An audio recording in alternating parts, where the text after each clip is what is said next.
Okay, I call to order the June 8th meeting of the Upson County Planning and Zoning Commission. We'd like to start out with a prayer, and I've had a volunteer from the audience step in and do the prayer for us. Mr. Gary, if you would. Pray.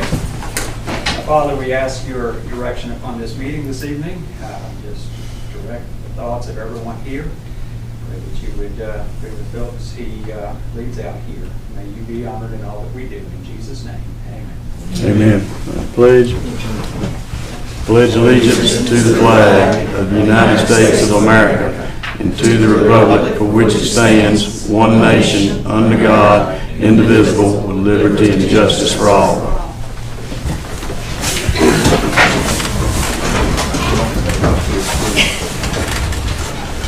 All right, can we get a roll call, please? Yes, Chairman. Chairman Fallon? Yes, here. Vice Chair Rush? Present. Ms. Lewis? Present. Mr. Murphy? Here. We have quorum, Chairman. Thank you.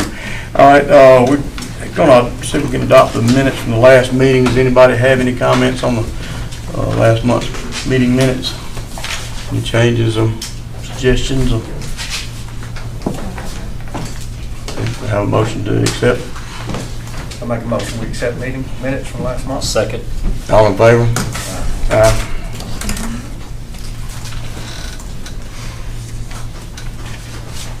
Okay, we have no old business to start with, but our new business, we will start out with rezoning REZ 202604. Applicant and property owner Phil Haynes of Millen, Georgia, has requested Upson County rezone 8.781 acres on the south side of Barnesville Highway across from Ben Hill Road from AR to M1 for food manufacturing and associated warehouse.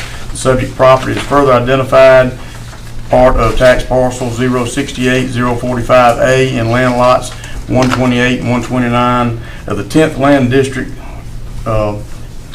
Commissioner Paul Jones. What we're going to start out with is, I think Jerry will start out with the staff report, and then we're going to allow Mr. Haynes to have a time to make a presentation, and then anybody in the audience that has any comments for or against, we'll go there. And Mr. Haynes, then you'll have an opportunity to rebut. Your presentation, do you have a time, an idea about what you're looking for? Just a couple of minutes. Okay, all right, that'll work fine. Typically we allow 10 minutes, but we'll be a little flexible with that, and any comments that we get from the public is allowed 5 minutes. So, and we'll call your name as time comes, but start with Jeremy if you'll. Yep, absolutely. Thank you, Chairman and board members. So the first item that is on the agenda is rezoning 2026-04, and it is for property or a portion of a parcel that is located on Barnesville Highway. They're wanting to rezone 8.781 plus or minus acres. It is a 146 acre, or there will be a remaining of 146 acres of the parent parcel once this 8.781 acres is carved out if this property is rezoned. The applicant is requesting to rezone it to M1 to allow for them to construct a specialty food manufacturing facility and relocate their family business here to Upson County. They currently have a business in another county in the state of Georgia here, and they're looking to relocate that business here to Upson County. This property is also located in the Gateway Corridor and would be required to meet any standards that are outlined in Article 21 of the Upson County zoning ordinance. The applicant is also purchasing the remainder, or has purchased the remainder of the parent parcel, and they are intending to relocate their family to this site and live on the remaining 146 acres. They're proposing to build a warehouse building on this 8 acres. That particular warehouse building will be situated a little over 1,000 feet from the road, so it'll be set back a ways from the road and won't necessarily be visible from the public right-of-way. Going through the criteria points that are outlined in our ordinance, this property currently is not designated on our future development map for M1, but the property directly across the street on Barnesville Highway is. So there is some other properties in the area that are zoned M1, and then the majority of the properties around this property are going to be zoned AR. If you look at the conceptual site plan that is in the survey that is in your packet, it shows the 8.871 acres there is going to be surrounded by the rest of the property that they own. So it won't be contiguous to anybody other than themselves as far as where the business for the M1 would be located. However, because this request does not meet our future land use plan, staff does recommend denial of the rezoning to M1, but however, should the Planning Commission choose to recommend approval, staff would recommend the following conditions. Condition number 1, that the M1 zoning shall be conditional and only apply to the land use of specialty food, manufacturing, and warehousing. No other permitted use in the M1 zoning district would be allowed without a modification to this condition. Condition number 2 is the plat shall be recorded subdividing the 8.78 plus or 1 minus acres from the parent parcel. And then condition 3, all gateway corridor requirements shall be met and subject to approval from the zoning administrator. I'll answer any questions that the board has for me, otherwise we can open the public hearing. Do we have any questions to start with here?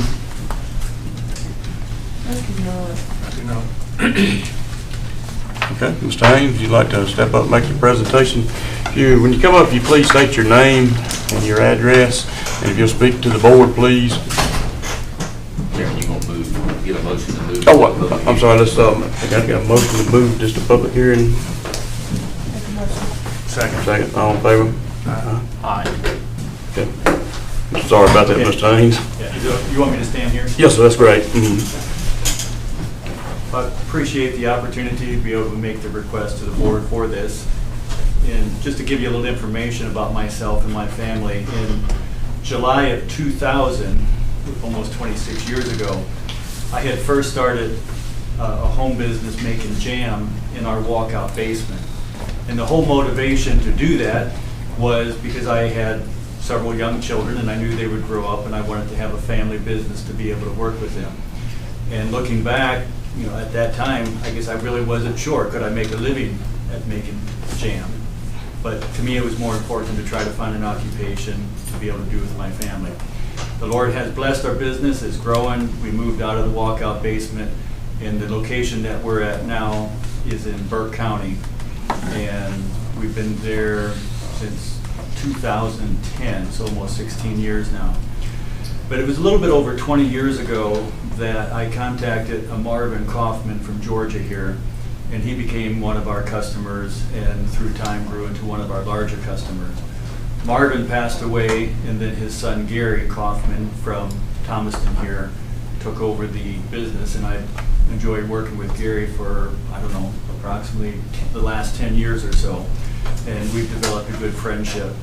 So when we looked at relocating, that was one of the main items that is drawing us to this area, is because of our relationship with the Gary Kaufman family and also with the church that they attend, and we want to be able to help in that church. So that's what is drawing us here. My 4 boys all work with me in the business, and I've been very blessed in that. They, of course, growing, and they're in their 20s and 30s now, and they're taking over more responsibility. But we're still wanting to pass on, the family legacy, working in the family business. And I've always had the business, like currently right now in Burke County, it's just about 200 feet out my back door. And I've always had the business either there in the home, like we did when we started out in the walkout basements, or right closely connected to the home. And that's something that's important to me, and that's why we're trying to choose a location like this rather than going down to the industrial park. And so that's why my request is being made. As we purchase the property, we'd like to be able to have the home business right there on the property and be able to continue to work, as a family business. Now, we do employ a few other employees, but it's only a couple, so it's not going to be a large business. It is set back off the road, I think 200 to 300 feet. I'm not sure, maybe you had recorded a different number. But I don't think very many people going by will hardly notice it. the business being there. We're not open to the public. We're just a manufacturing only. And it's going to be really minimal traffic in there and out of there. It's the type of business that doesn't produce any obnoxious smells or noise, or there's going to be any type of distraction to the neighbors. I don't think, really, personally, I don't think the neighbors will even know that we're there, although we do have the adjoining, land around it, as it was stated. So that's my request, if there are any questions. Okay. Any questions from the board at this time? I guess one of my questions would be as far as delivery. I mean, do y'all deliver them yourself, or do you have delivery trucks that come in and out right there to deliver for you? Right, so most of our things are shipped out on a pallet to small stores like Country Cupboard here in Thomaston. They've been, they sell our products. It's that type of store that we mostly sell to. We ship out mostly by LTL carriers, and different LTL carriers give us different rates. So like, we use R&L down here in the southeast, we use Estes maybe going a further distance, or Central. So we might have 3 or 4 LTL carriers in each day, but I think most of those LTL carriers are already passing by on the road. I've seen some of them already since we've been there. But that's right, so they'll come in and pick up the pallets, and that's how we ship our product out. Any other questions from the board at this time? Okay. Thank you, sir, for your presentation. We'll offer you the opportunity to speak again after we hear from the people there elsewise. Okay, we've got here listed to speak in favor of is Mr. Slade Gullidge. Sir. Now, please announce your name and address and speak to the board, please, sir. Slade Gullidge, 822 9th Avenue, Thomaston, Georgia. I'm the Executive Director of the Industrial Development Authority. Had the pleasure of working with Mr. Haynes and his family over the last couple of months as they've looked at Thomaston and Upson County. One thing I wanted to point out, recently we just did a survey, and again, it's not scientific, but of the 123 responses that we got to this question, which of the following industries do you believe are most suitable for Upson County? Agribusiness and food processing got 54% of the vote. So this is a Georgia-grown product. He'll be making it right here in Thomaston, Georgia. He'll be employing his family members and other people.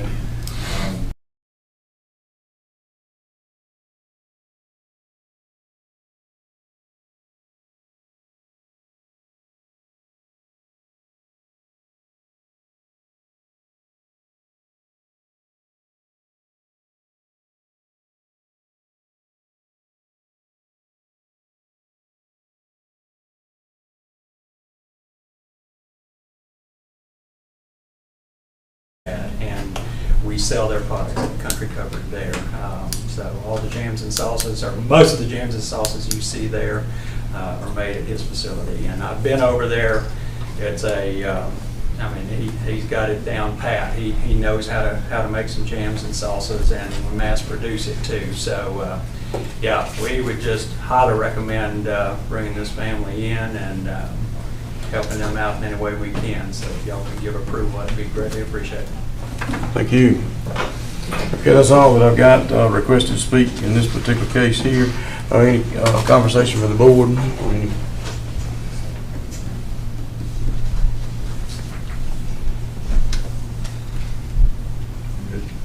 It appears to me that in this particular case, and a lot of times we're judging stuff like this, we look at the comp plan. We have to sometimes go outside of that just a little bit and look at what's around the area. In this particular case, we're dealing with a piece of property that's on a major highway near an industrial area currently. So, we're looking at this type of growth appears to be what the community and the voices we've heard throughout our meetings, this is what they want, is this type of stuff in this county. So my personal opinion is I don't see a problem with what they're requesting here.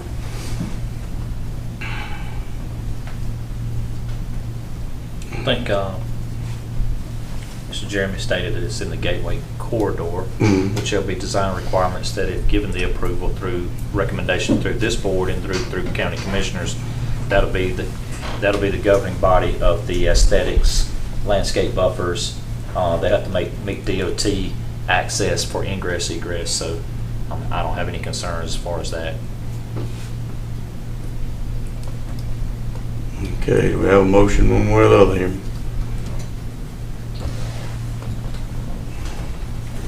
I move we approve it We have a second? with the conditions which Jeremy has Correct. laid out. Yep. Motion, I'll second that motion, again, with the conditions that staff has. Do we want to add any other conditions before we approve it totally, or? Is that? Okay. All in favor? Aye. Unanimous.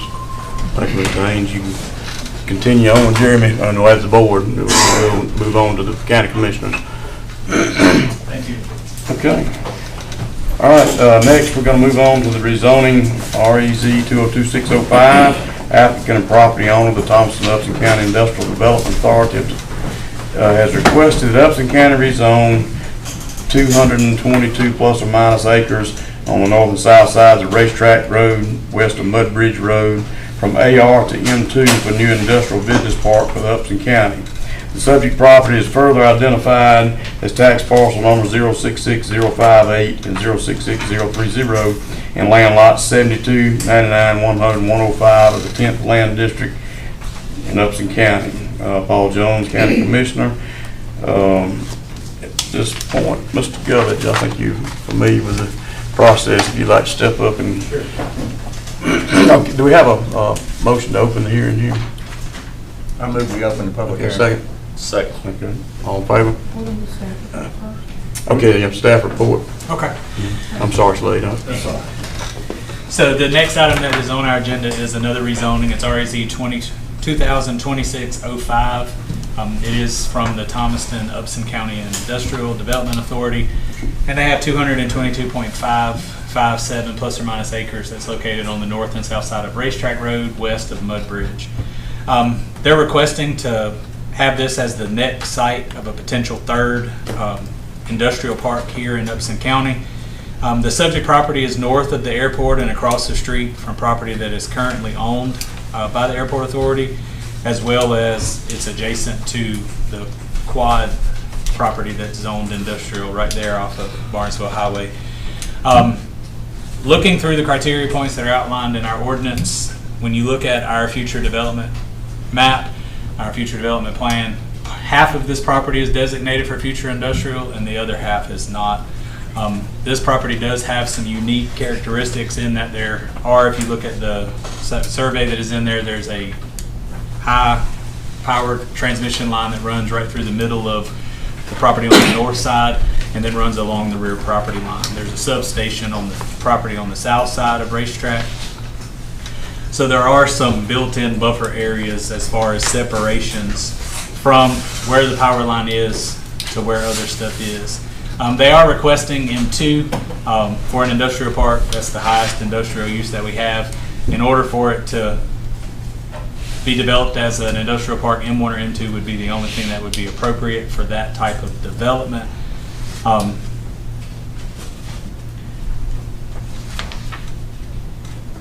Based on the surrounding areas and what the other properties in the area are zoned for, as well as what the future development plans kind of show for this area, staff does recommend approval of this rezoning, but with two conditions. Condition number one is that access should be limited on Mud Bridge Road to passenger vehicles only. No commercial access shall be allowed from Mud Bridge Road. And then condition number two, a 40-foot buffer shall be preserved or planted along all county roads and property lines adjacent to residentially zoned properties. Buffer planning shall be approved by the planning and zoning director during the site plan review. I'll answer any questions the board may have for me before you open up the public hearing. Any questions? Proposed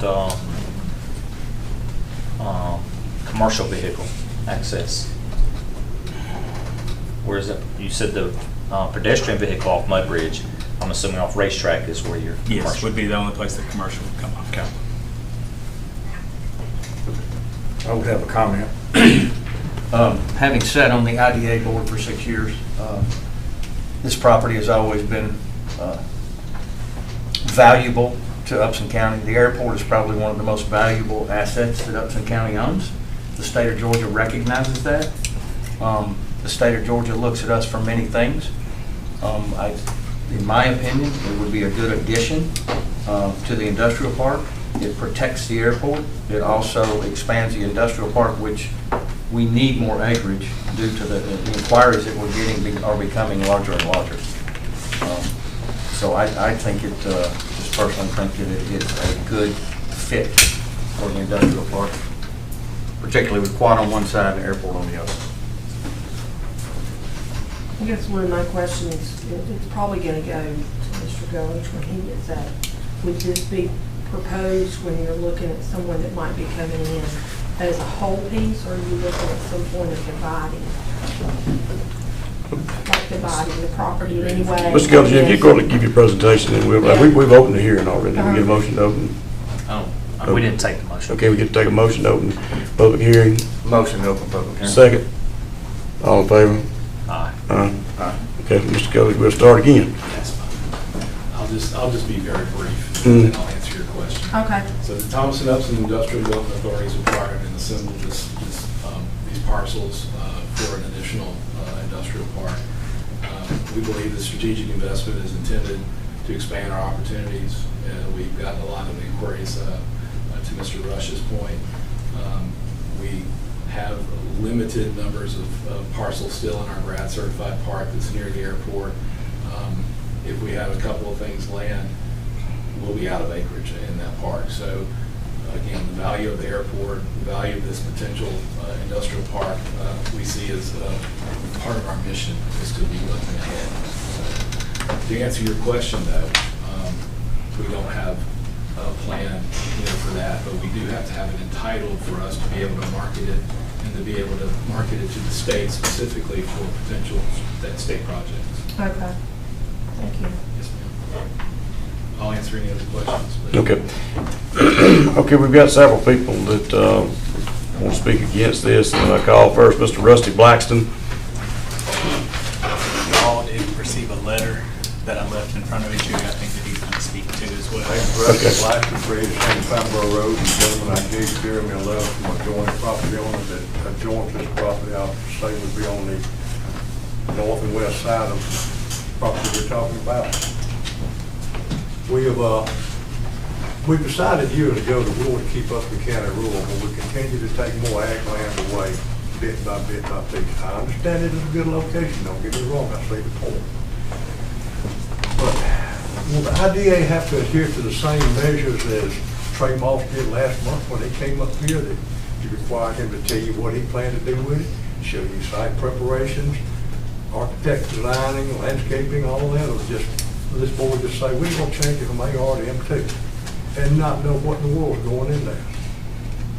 Call me crazy, call me old-fashioned, I'm looking at my crystal ball. You're looking at an AI center, a data center before it's over. You're going to look for quad to be turned into one, join the property, continue to build and move on. Your high voltage line, that's correct. Your substation, that's correct. This is where this property is headed. This is the last thing we need in Upson County. You've got $600,000, $700,000 homes just been built right across this property. If that happens, when the industrial track goes down, those people ain't gonna get squat for that house when they try to escape and get out of Upson County. It's a shame we're destroying our ag land to bring in companies that the IDA, county commissioners, whoever, are giving away millions of dollars of tax money these companies should be paying. And if these companies paid their fair taxes, gentlemen, average John Doe sitting out here tonight wouldn't be paying property taxes. I'm just telling you, I'm against it. Consider Mr. Newber's letter, he just had back surgery, he can't be here tonight. But his family's been here for years. Dr. Downs, drugstore, Silvertown, they were some of the founders, reputable people in the community. Just think about this. Thank you. Thank you, Mr. Blackston. To make note that we did receive a letter from Mr. Newbern. Acknowledged we looked at it also. Okay, next we're going to call Ms. Elaine Rayburn. Elaine Rayburn, 342 Mudbridge Road. I'm kind of unprepared because I've been extremely busy and haven't had time to do a lot of research, but I do know that part of that land is not in the land use plan to be in one. It is a great location, it's close to the airport and all. I do realize that, but when you start setting precedents of rezoning property that you have not planned for in your land use plan, then you give leeway to anybody who wants to do anything. My thing is you want to go to M2 manufacturing, which is going to require transportation, no access to 36, no access to the railroad. You want to say that that property adjoins there's a very small slither on that side of the road. Everything else is on the interior side of Racetrack Road, which is a narrow, curvy road.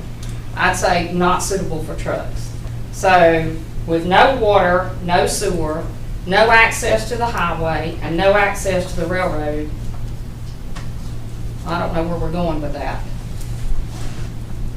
I mean, even if they did a buffer and took in what was in front of the airport, but you can barely go over the railroad track to get on the mud bridge, but you said pedestrian cars only, then how are you gonna get down? You're driven down racetrack roads? You getting trucks down through there?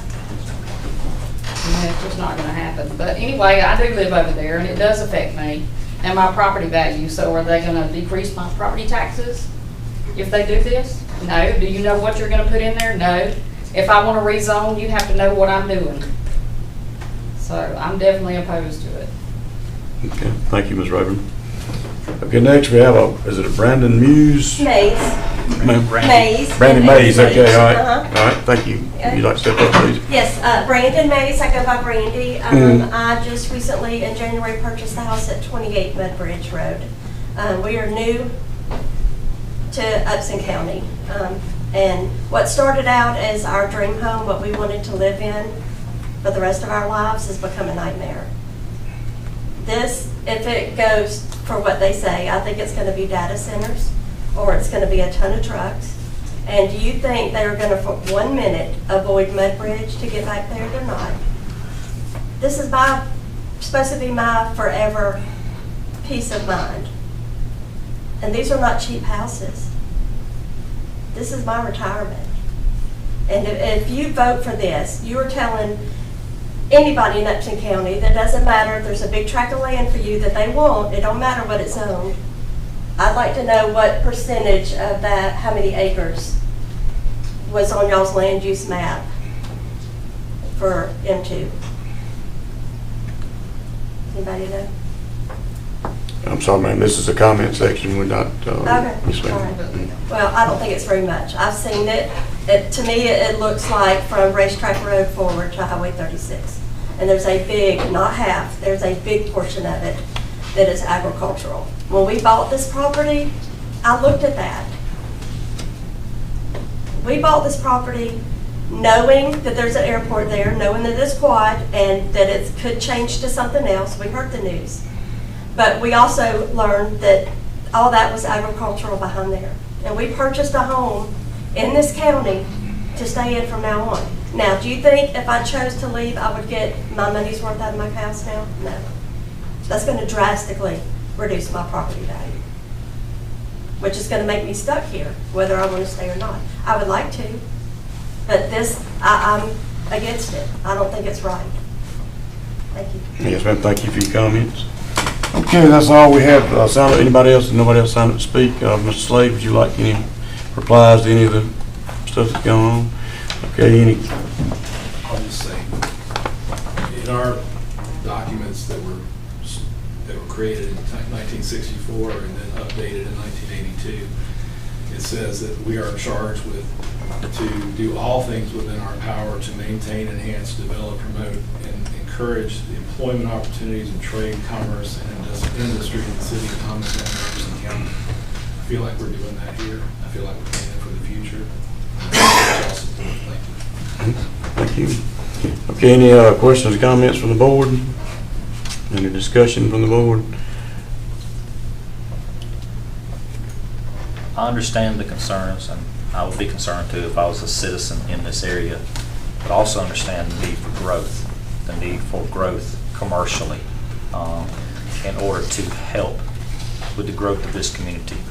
Without bringing in commercial and industrial growth, will become basically a residential growth, which doesn't help with our overall property taxes. It actually will just increase your property taxes. And as a person who's lived here and grew up here my whole life, who has hunted on some of this property that's being requested for this, you know, it hurts my feelings, but again, I understand the reason behind it. I understand that sometimes we have to put our personal feelings behind us to look at the growth and the better of our community.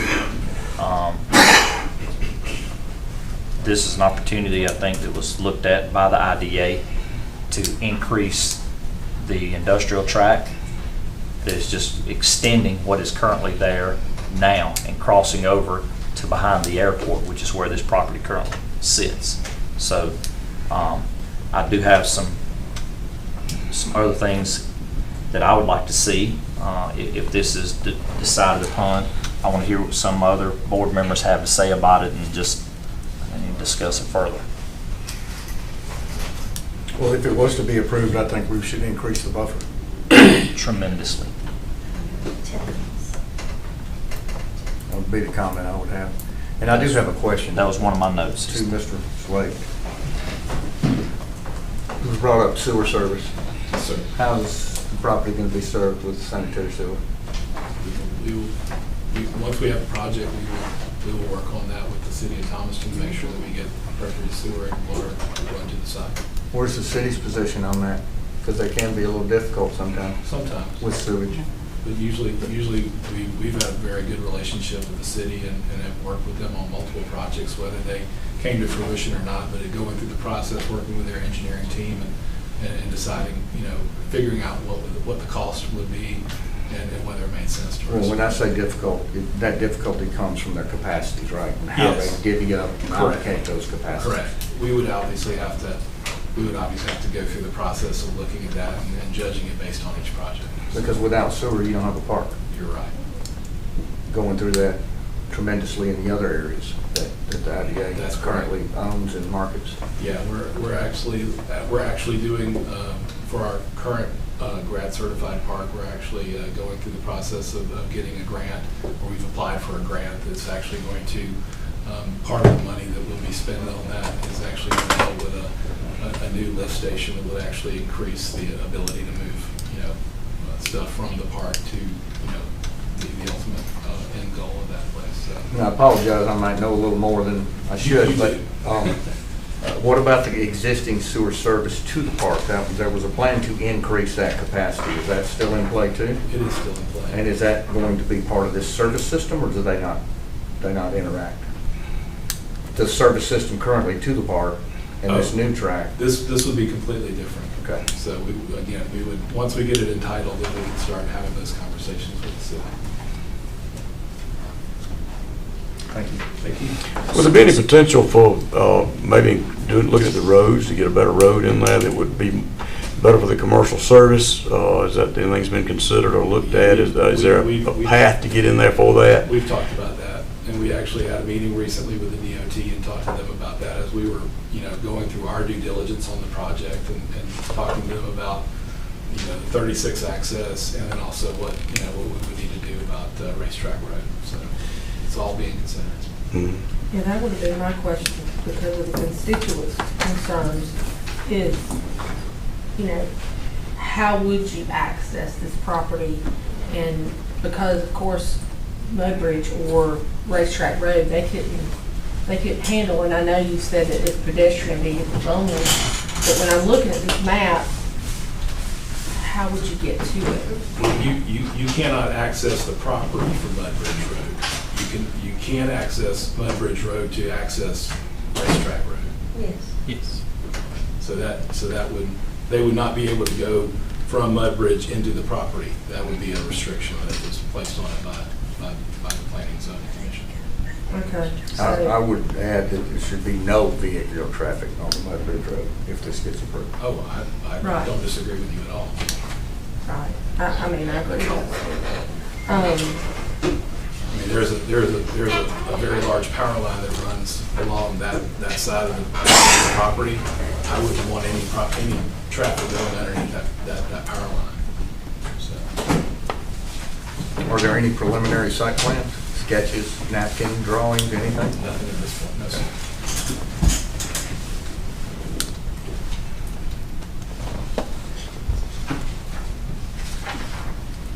So the point that Board Member Mr. Rush made about the sanitary sewer, at this point in time, you don't know if you've got service. You don't know if you've got capacity from the city. You're hoping to. I believe we could get the capacity, yes, sir. Okay.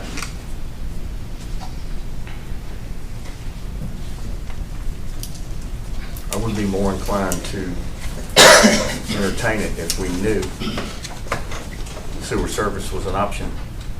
And road.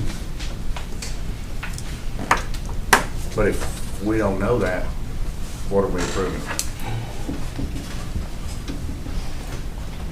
You're approving the ability for us to actually market this property to the state and actually get a project that would then trigger the opportunity for to do that project. Well, every client that's ever came, the first thing they want to know is capacities. Those are the things that we start after we get it entitled.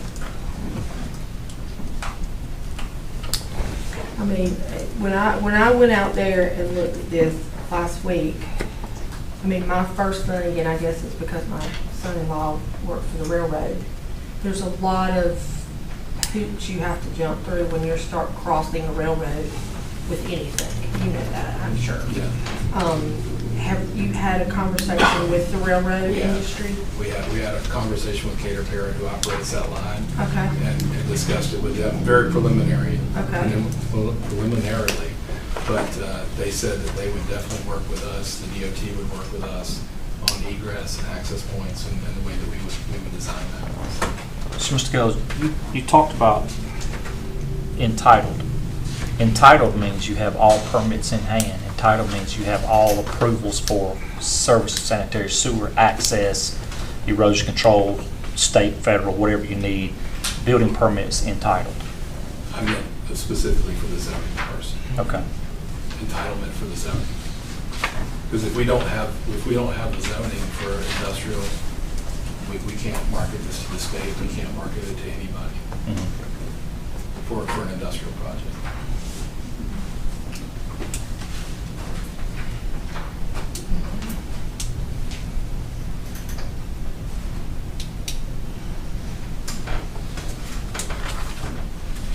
Can I ask a question? Yes, yeah. So are we putting the horse before the cart?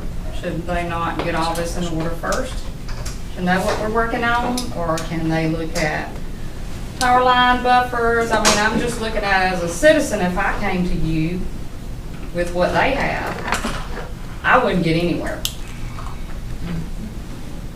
Nowhere.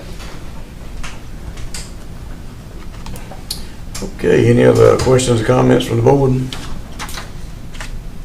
I ask one question? Yes.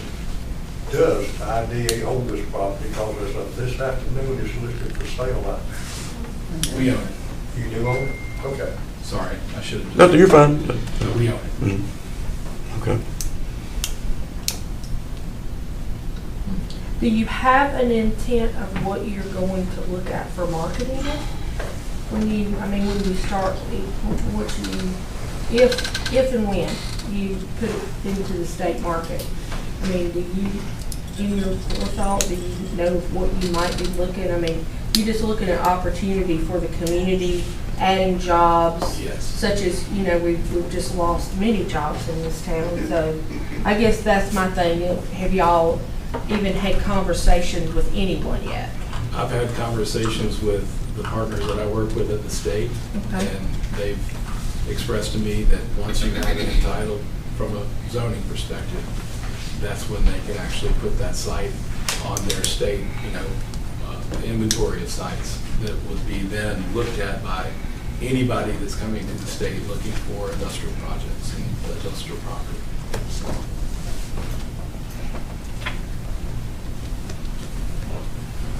Okay. Is that all the questions, comments we've got this time?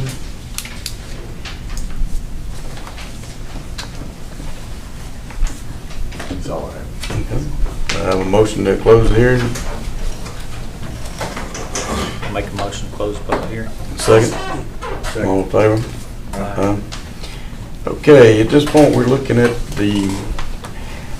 we could approve this with conditions, or has anybody got any suggestions on what you'd like to see as a condition? Personally, I'd love to see it happen. I think it's a good opportunity for Upson County. It is going to displace some people, unfortunately, which I don't think any decision we make up here that doesn't displace people somewhere, somehow. You know, so there's no way to make a decision that satisfies everybody. But however, this is one opportunity to maybe ease some of the concerns from people by putting a particular condition on them.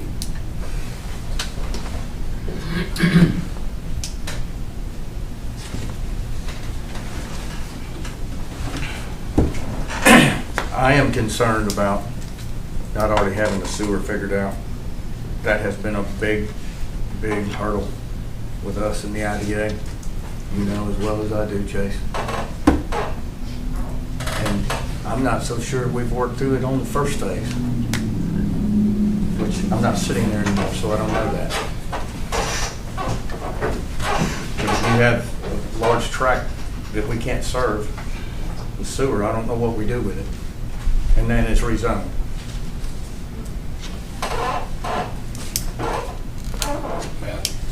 May I say something? Sure. Just to speak to the fact that the conversations that we've had with the city on the projects that we've already been working on, I feel like we're in a very good place to be able to navigate those waters. And I understand that they can be treacherous, but in the conversations that we've had with the projects that we've been looking at, that you referenced, we've had very good conversations, and I feel like we're in a good place on that. Because I know at one time there was 135,000 gallons allocated to the IDA in that initial phase of the park. That's correct. But also in the conversations that we've had with the city, when we've been talking about water usage that might go beyond that, it has not been a stumbling block for us. Thank you. Okay, do we have any motions?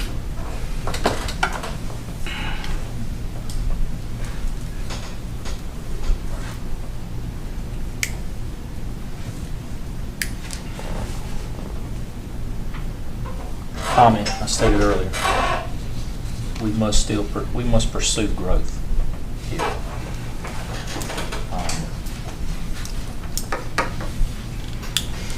How do we put a condition on this zoning being contingent upon the sewer agreement being worked out? Is that within our purview? Can I make a comment, just back up a little bit, if I might?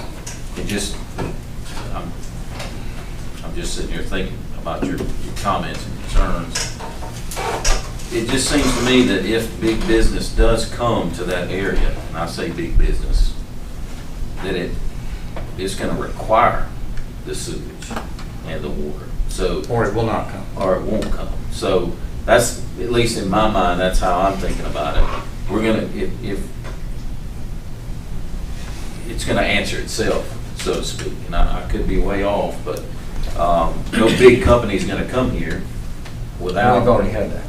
Right, proper sewage and proper water. So, I mean, I think you could put some kind of condition like that on there, and I don't think Mr. Gill disagrees with that, but, I mean, I just, and maybe I just don't have the capacity to think in that realm, but if you bring some type of,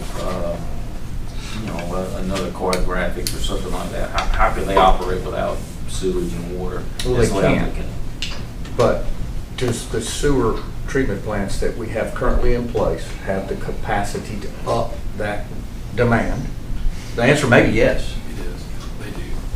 I think they have to. But then there has to be the infrastructure to get there. If the business wants to come, there's typically some participation with that industry that they're willing to participate in getting that system and service to the proposed development. But I would be more concerned is our current infrastructure have the capacity to handle the additional effluents without building a new plant or doing major upgrades that take years to get the permits. That's kind of where my head is, and I'm just voicing my concern. And it sounds like Mr. Gullidge I believe understands they have the capacity. They do have the capacity. There's, we've had those conversations on other projects, and I feel like we're in a good place to have those conversations going forward on this project, on this property. and again, I'm not trying to sway either way. Please understand that. I'm just trying to help answer some of the questions. And it would seem to me too that if we get water and sewage out there, then it would help residential as well. Water doesn't concern me. So, We have plenty of water. well, the sewage part, yeah. So, might be a benefit. But to on that. market it, since we got. Sure. But to market this property like that, wouldn't you absolutely have to be certain? I mean, that you could have the sewage there? I mean, you would have to know?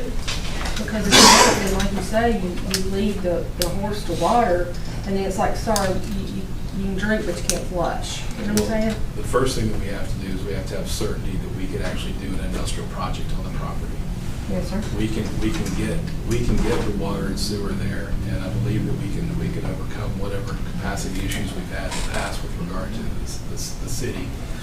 We've had, again, those conversations about other projects. They didn't locate here, but we were having conversations about certain levels of usage that may have been greater than even the IDA's capacity, and it was not a stumbling block for us as far as saying, yes, let's submit for that project. Yes, let's move to the next stage of that project. So, but to answer your question directly, we will do everything that we need to do to ensure that we have an answer to that question. But again, the first stage in this process is we've got to have certainty that we can actually do an industrial project on the property.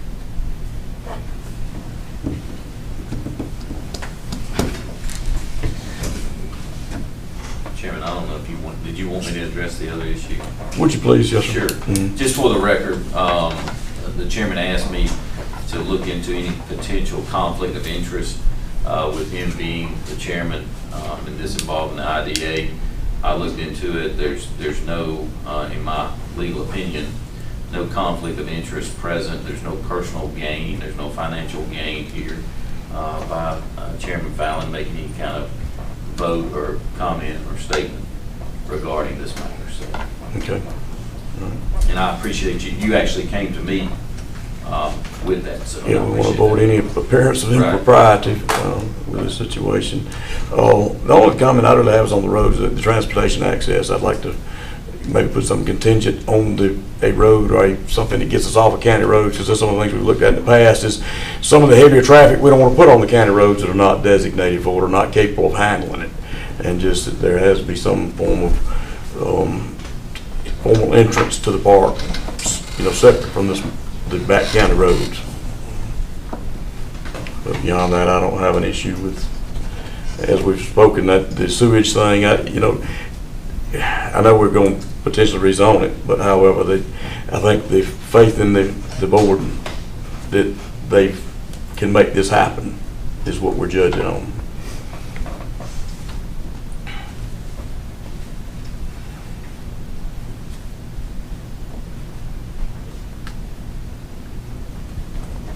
That's all I got.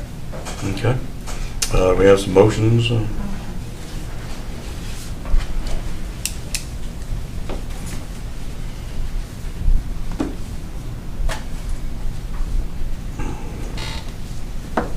I'll make a motion that we approve with the surety that we get a formal entrance into it. It's not a county road. Is that something acceptable that we can? You want to add the other conditions? Yeah, I was gonna. Yeah, the other conditions, with those also, yes. I don't know how we do that. Certainly the buffer, we need to address the buffer. I'm not gonna throw footage out there because I that will. needs to be, I'll throw it out there. It's a minimum of 150 feet. I would go along with that. Can I ask another question? No, ma'am, I'm sorry, the public hearing's closed, I'm sorry. I mean, I think the 150 feet would satisfy a lot of the surrounding residential properties for sure. I think it would definitely help. I think, that's some, We certainly, if we move on this, we certainly be entrusting the board and your commitments that we have the things we need, the capacities we need, and that's attainable.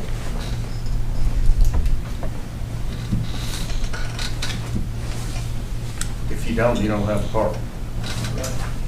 So, it won't happen either way if you don't have it. That's absolutely correct. Okay, so we have, So, go ahead. The thing that's got me held up the most, when I look at industrial park or the industrial park for this county, the thing that has me the most here, Mr. Gullich, is no direct access to 36, no direct access to so we're gonna be using Racetrack Road, and we don't have direct access for industrial park. If you look at our current industrial park, it has direct access. If you look at the airport, it's not direct access, but it adjoins Highway 36. Where Rainview's built is adjacent to Highway 36. I guess the only saving grace for me is it does connect to the airport, or what is currently Quad, a Solera connects to Quad, is my only saving grace at this point in time. Is there an opportunity to buy further toward, haven't been out there, so I don't know if there's opportunity on the other side of the power line. Has there already been houses built? I think they have, between Highway 36 and there. Okay. Is there potential access required anyway? I don't know, we'd have to explore that, but, I mean, there is access to 36 from Racetrack to Mudbridge Road. And the restriction, from what I understand, if I'm not mistaken, is that there's no access from Mudbridge onto our property, but that doesn't mean that there would not be access to Racetrack from Mudbridge Road. Correct, yeah, my condition is just that there would be no direct access off of Mudbridge from commercial vehicles into the property to turn all the traffic down Racetrack Road. Now, that's also dependent upon GDOT issuing, improvements to Mudbridge at 36, the railroad providing, I mean, right now you couldn't get a truck over the railroad tracks in the condition that they're in, so all of that would have to come into play, or you have to come in from the backside or build a road. Based on the third condition that was being proposed, is they have to have a main entrance to the park that's not one of these county roads, so what does that look like? I don't know that we can do that. That's something that, unlike the sewer, that's something that I don't know that we could do that.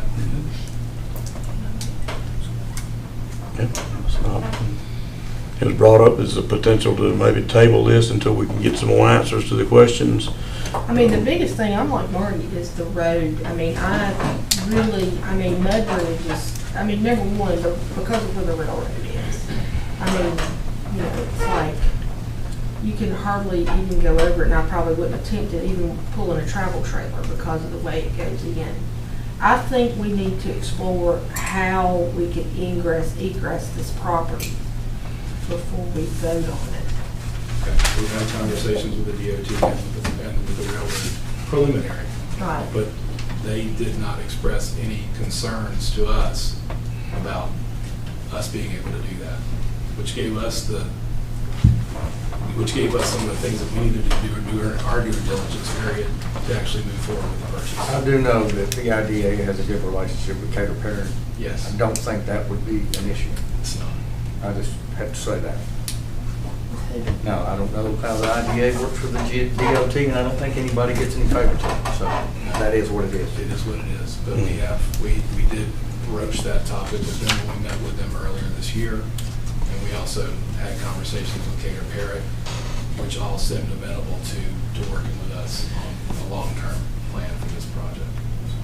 Yeah, my thing is just not using that county road where we could create a road or, a new entrance from somewhere other than Mudbridge or Racetrack. And not even using pedestrian vehicles on that, because somebody comes in here and employs 2,000 people, that's a lot of cars. Even if you said only pedestrian, because I'm a little breaker, I would say, I'll go out and back in for some Racetrack Road.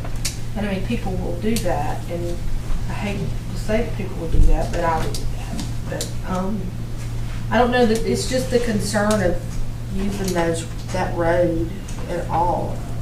Jeremy? The hardest thing from that standpoint is how I look at this, when we look at zoning decisions, we're looking at changing the color on the map. We don't get into that aspect of it till it gets to the next phase of the development. We don't know what those things look like or how they get to that point. And that's why I made recommendations on the conditions to try to offset what some of those things could potentially have some effects on the community. That's why when this project came in, I asked about access on the mud bridge because that's where the residents are. There's not a bunch of residents that go down Racetrack Road that have direct access onto that road.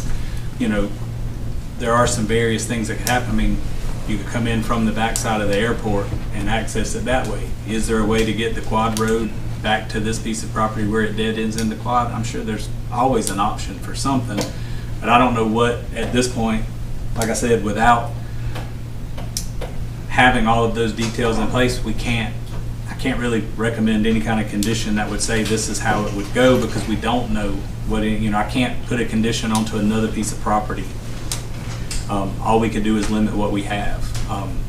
We could require them to, put a condition that required some sort of traffic impact study that would need to be done to ensure that, what traffic was going to be utilized didn't impact or didn't do something from that nature. But it would be dependent on whatever the end user is once we get to that would come with the development plan. Correct.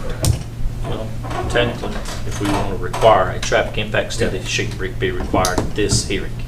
But you can't at this hearing because you don't know what the end use is. And we're only looking at changing the zoning on the property, not approving what the actual end use is.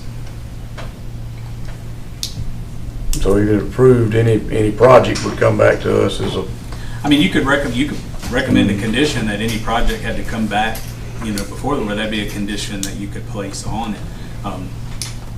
From that standpoint, that it would have to come back to be reviewed based on what it is. With the site plan. In the hearings, if we wanted to require a traffic impact study for this zoning purpose, that is all right to ask for that impact study, with the assumption that this is what it's going to be. Here's an industrial park. You can assume that there's going to be some manufacturing, whether it be steel manufacturing. I doubt it would be textile, because who wants to do that in the United States anymore? We could limit the number of trucks in the traffic impact study.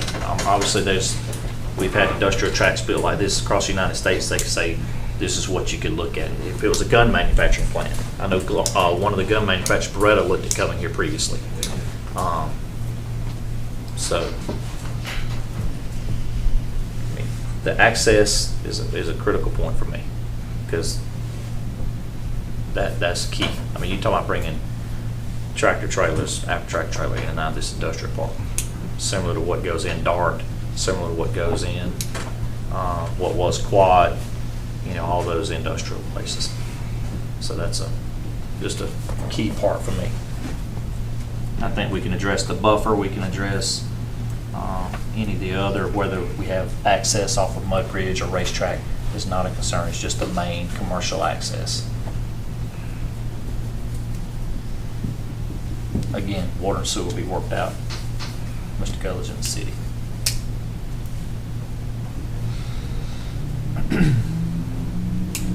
okay, do we have a motion?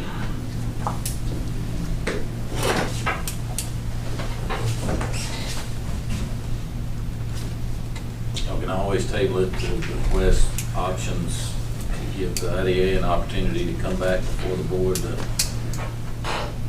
give you some options as to what kind of commercial egress they can come up with. If there's anything. That would definitely be my recommendation. Okay, do we have a motion to table it then? Motion made. Second? I'll second that motion. All in favor? I want to know what the condition is before we vote. On what conditions? On The traffic condition. Well, we're I'm gonna table satisfied it. the sewer and water. I'd just like to see what are we looking at? I'm assuming you had conversation with the DOT, with the train, with the railroad. I'm assuming you're going to lower the railroad bed, and what are we looking at? What is IDA? What would they be willing to offer for a racetrack road? For this approval, for this rezoning, because is certainly, I don't think it's big enough to house a commercial truck right now. I don't know. So how do we put that in some language? You have any suggestions? Well, not at this point. The motion that's on the floor is to table it, to bring table it this back at action. another point. Yeah, and just, And we'd hey, go, just let us know what you're looking at, as far as this is what we've discussed and this is a plan of ours. Right now, I know you're saying you've talked to them, but we don't truly have a plan that we're widening Racetrack Road, or we're doing, I don't know what that looks like today. So we have a Certainly. motion and a second on tabling it. Yeah, I second. All in favor of tabling it? So I think, to sum it up, what we're looking for here is maybe to get us some answers on,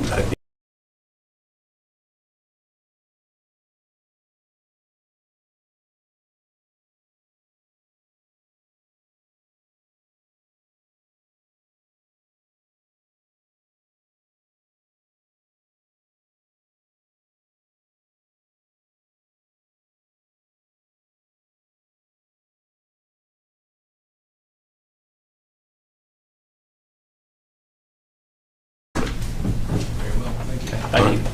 thank y'all. Okay. All right, next, we're going to move on to special exception SPX 202601, applicant APC Towers, the fourth LLC, and property owner Chris Anthony Foster of Decatur, Georgia, who has requested a special exception to allow for the construction of a new cell tower in the AR zoning district. The property is located south side of Andrews Chapel Road, east of Yatesville Highway. The subject property is further identified as tax parcel 069-023 and land lot 113 in the 10th district.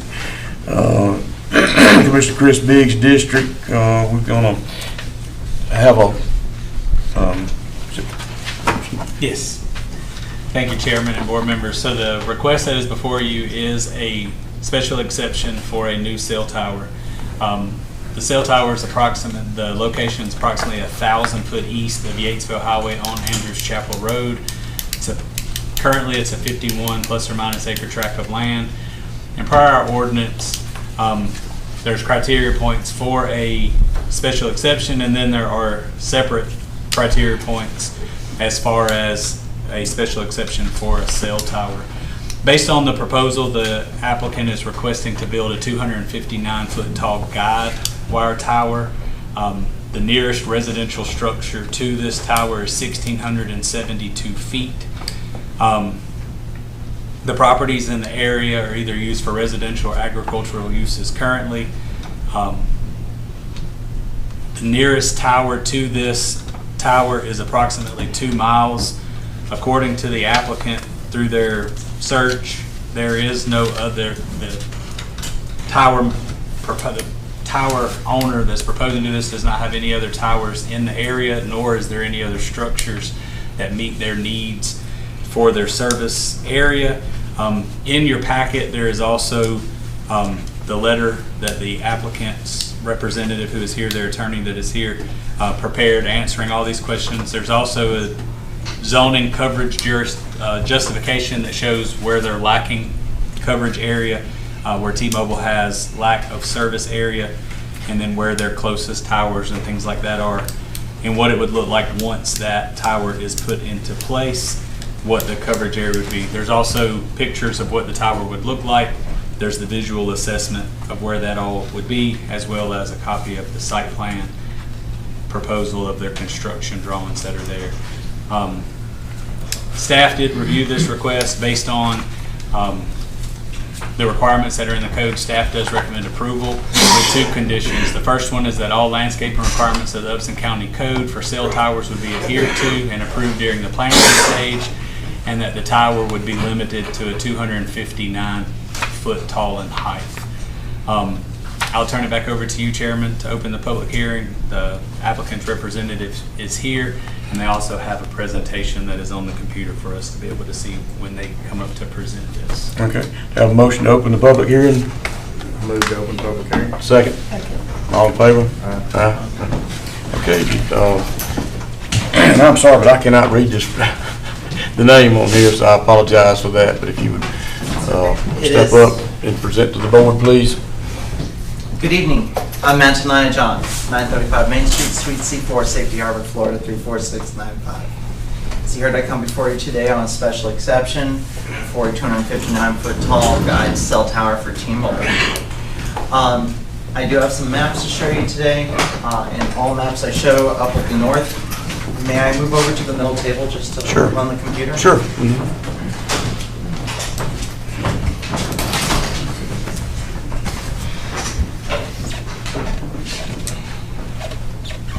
Chairman, one thing we didn't do earlier, and I should have said this earlier, but I was timing, we only get 10 minutes, so I just want to make sure all the parties know they only get 10 minutes to present, so. Okay, I have the authority to extend that in the case if we need. Do you think you'll need more than 10 minutes, or is 10 minutes applicable for what you've got to present? I believe that my direct, it will be done in 10 minutes. Okay, all right, thank you.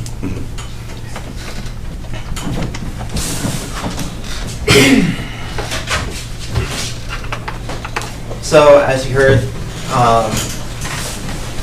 this proposed tower is on a 51-acre property. It's proposed in the northeast corner of the parent parcel, south of the trees that are on the parent parcel.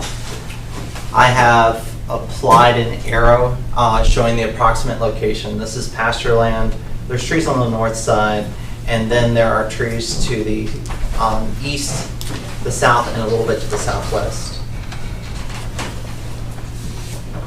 Just a closer view. Of course, you can see Andrew Chapel Road to the north. You can see Tice Cemetery Road to the west. The yellow arrow points to the approximate location of the proposed guide tower. And then this is just a closer view. This is just your zoning map showing that we are AR zone. This is an allowable use via special exception in AR zoning. This is sheet C 1.1 from the plans, and this is here to partially show that the guide tower would meet or exceed your code required setback of 100% tower height. Also, the nearest residential structure off to the west is 1,672 feet. That's roughly 6.45 times tower height. This is sheet C 2.2. It just removes the aerial from the background, just showing the design of, or just showing the layout of it. This is proposed for T-Mobile. It is designed to be shared, so that way, let's say AT&T or Verizon comes along, instead of them constructing another tower, creating what you might know as, instead of creating additional towers in the area, it reduces the need. So that way they share the same tower. This is sheet C3. It just shows the 75 by 75 foot gravel compound. It'll be fenced in, and there will be the code required landscape buffer around it on 3 sides. On the north side is trees that already exist on the parent property. And in this map, north is to your left. This is the sheet C4. It's the elevation. Shows T-Mobile at the top. This is the minimum height necessary for them to achieve their coverage objective. They're trying to get coverage that is reliable outdoors and at least in vehicle. Ideally, they would like to have reliable in building as well. And that basically just goes back to the fact that we are using cellular devices more and more. So, for example, you might integrate it with your car for navigation. You might use it at home for things such as connecting with the county website or whatnot. This is T-Mobile's RF package that was provided. You can see their search ring. The purple dot is the middle, and you can see Andrew Chapel Road is the line that's running east-west just below the purple dot.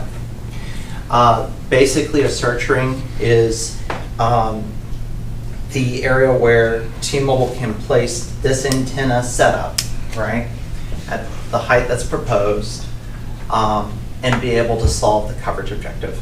So that's important because cellular networks function together as a network. So instead of having perhaps an AM/FM radio station that reaches 40, 50 miles, they work more like the lights in this room. There's actually 14 lights in this room. They're spread out amongst the room. They evenly light the room. You can see that 2 of them are off. It's actually a little bit darker where you're on the dais. If I were to move these lights further back, I could still have a room with 14 lights in it, but I'm not necessarily lighting it evenly and adequately. And that's the problem, and that's the situation there.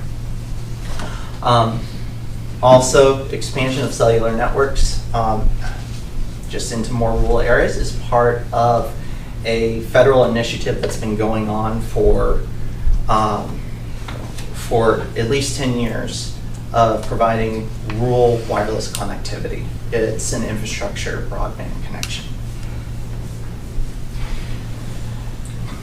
Nearest T-Mobile cell tower is 3.4 miles to the west in Thomaston. Then you have 5.37 miles to the northeast and 10.87 miles off to the south or east-southeast. You can see the proposed coverage. The map or the pie-shaped piece off to the left here, that's that Thomaston Tower, is 3.4 miles away. This is the proposed tower. Green is reliable, green is reliable in building, yellow is reliable in vehicle, and then here's the proposed coverage. Again, you can see that they work together to create even coverage over the room like these lights. I do have photo simulations in the file, but I also have a tight timeline. So if I were allowed to ramble, I would be going on for 20 minutes, and I know you have other items for tonight. So that concludes our, traffic is generated 1 trip per carrier per month in a pickup truck sized vehicle. It does not require water or sewer connections. It's power telco. And that concludes my presentation. I'm available for any questions that you may have. I reserve any remaining time I have for rebuttal. Thank you. Okay. If you'd like to stay, I haven't got anybody signed up to speak again, so if we've got any conversation or questions here, we can just... First question I have is, will you be offering courtesy for the 911 services on this tower? Matt and I, John, yes ma'am. So T-Mobile is part of the E911 network. Okay. So they have to, even if you don't have a plan, your phone has to be able to connect and provide, or connect to the 911 system.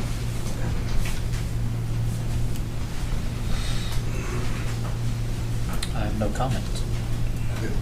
Any questions? And I understand y'all just looking to lease this property from the owner? Yes, sir. Okay. I don't have any other questions. Does anybody, staff report, I'm sorry, we skipped it. We did it. Okay, we did staff report. Okay, yeah, that's right. All right, any other questions or comments? Okay. Okay, I have a motion to close the public hearing. Motion, close public hearing. Second. All in favor? Aye. Okay, any conversation from the board? Jeremy? Do you have any conditions? You don't have anything? I did. I had 2 conditions. One, that all landscaping requirements would meet the Upson County Code requirements, and that the tower would be limited to 259 feet in height. I move we approve with conditions. Second. All in favor? You have some I do Discussion? have one more question. Okay. Mm-hmm. I know when you were looking at the fall zones, is there is a gas line and a power line right there. Is it within the fall zone? I mean, I guess the power line is a big issue, but the gas line is even a bigger issue. Matt and I, John. It is outside of the fall zone, to my knowledge. I am pulling up my plans, a paper copy of them, and I'm marking on it the approximate location of the power line. And I can also switch over, but I can't mark on that sheet. Okay. The blue line is the location of the high voltage lines. And then the smaller circle is the fall zone radius. Okay. The larger circle is 100% tower height. So these towers, fall zone technology is proven if that towers fold over upon themselves. But if it were to fail in such a way that it completely lays down, it would be within this larger Is it a black zone. collapsible tower? Yes, ma'am. Okay. Do you know where the gas line is here? Is it running parallel with this power line? I do not know that off the top of my head. Okay. I can research that and bring it back. I just to you. noticed that when I pulled up at this property, I saw that gas line tube. Yes, So ma'am. that made me, that triggered a thing, because but I did want to know that it was a breakaway tower as well. Yes, ma'am, it is. Okay. I have nothing else. Okay, we had a motion to approve with, A second. in a second. All in favor? Take a vote. Aye. Unanimous. Thank you for your time. Thank you very much. Okay, now we're going to variance VAR 2601, applicant owners Peter and Lydia Micheletti of Thomaston, Georgia, is requesting a variance to develop regulations to... Okay, okay, we go.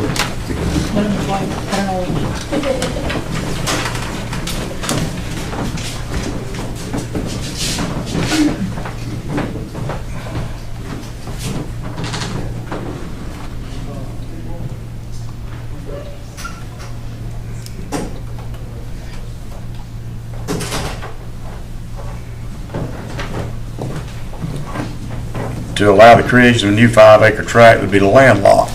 The applicant is requesting to reduce the required road frontage requirement from 30 feet to 0 feet. The subject property is located at 201 Vineyard Road, Thomaston, Georgia, and is further identified as tax parcel 021-035 in land lot 114 of the 15th Land District. County Commissioner James Ellington. Okay, we have staff report, sir.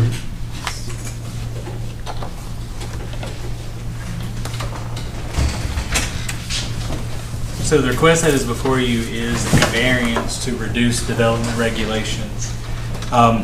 This is kind of a unique piece of property in the sense that if you look at the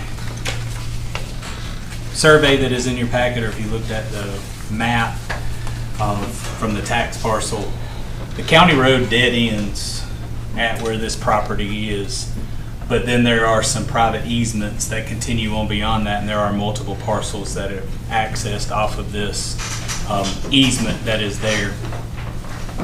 And the applicant is wanting to subdivide their 24.41 parcel into 2 parcels. They want to carve out a 5-acre tract out of the 24 and leave, 19 acres or so for themselves.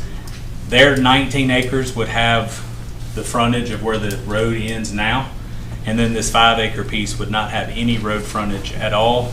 It would only have access through that easement that's already on the plat and that services other lots that are beyond that.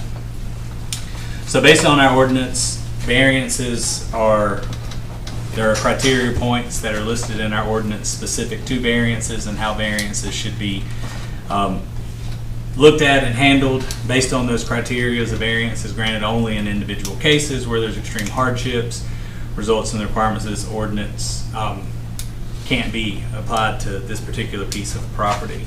Looking over the criteria points and everything that is in this, staff did not see that there was a hardship in this, so staff does recommend denial of this variance request, because in essence what we would be doing is creating a landlocked piece of property, and our ordinance doesn't allow us to create new landlocked properties. But that is what the variance request is for from the applicant, to be able to create this lot without actual road frontage, but to access it from an easement. I'll turn it back over to you, Chairman, to open up the public hearing. Okay, we have a motion to open the public hearing. Move to open public hearing. Second. All in favor? Okay, we have a presentation from Ms. Lydia Micheletti. Mr. Lady, if you step up and state your name and address to speak directly to us, please. My name is Lydia Micheletti, and my address is 201 Vineyard Road, Thomaston, Georgia. I don't really have a presentation on computer per se, but I think it's somewhat of a misnomer to say that we're landlocked. That's a very narrow definition that only comes from the zoning ordinance. I mean, in the 30s, when Mr. Landers bought this property, the county road came from Jeff Davis right up to the boundary and stopped. I think that's just how they did it back then. He built 3 paved roads, one to the left, one to the right, and one that continued, just contiguous with the county road, and it goes all the way to the back where it dead ends. And he did at that time file the easement that Mr. Gilbert's talking about on the plat, so that any property adjacent on each side to that road can use it. And that's what most of the people out there use. I mean, technically, none of us have 30 feet of county road frontage because of when it was set up. We have legal access. My husband and I bought the 2-acre parcel out in this neighborhood in 2016. We sold it last year. The title company ensured legal access both times because of the easement.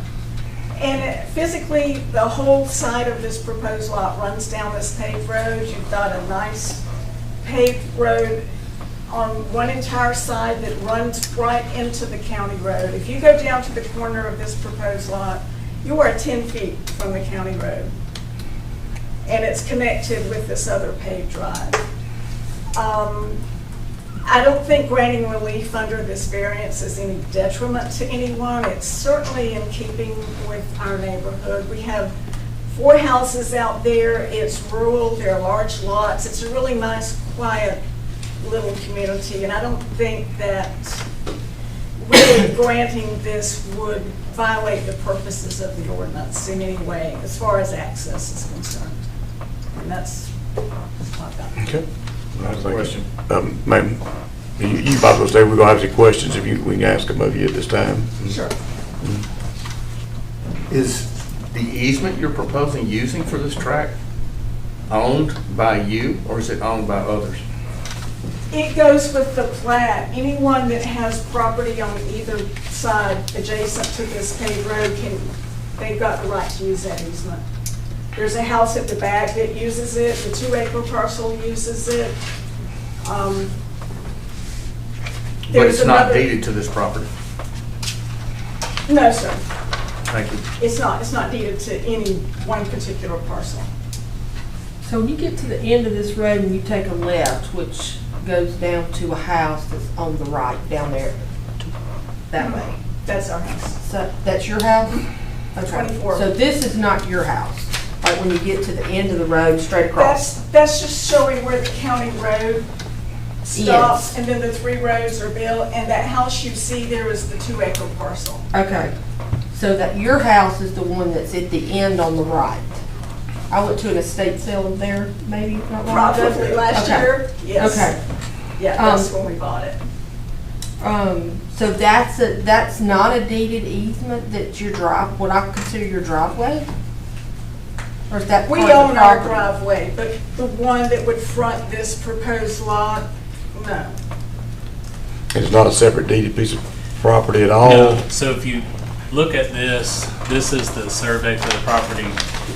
The property line that's there to the west shows there's a deeded access easement that runs all the way down that property, and there's several other landlocked properties that are around there. They're all accessed via this existing easement that is there. Her particular piece of property, the driveway's on her property, and how they're proposing to cut it up would keep their driveway on their piece of property.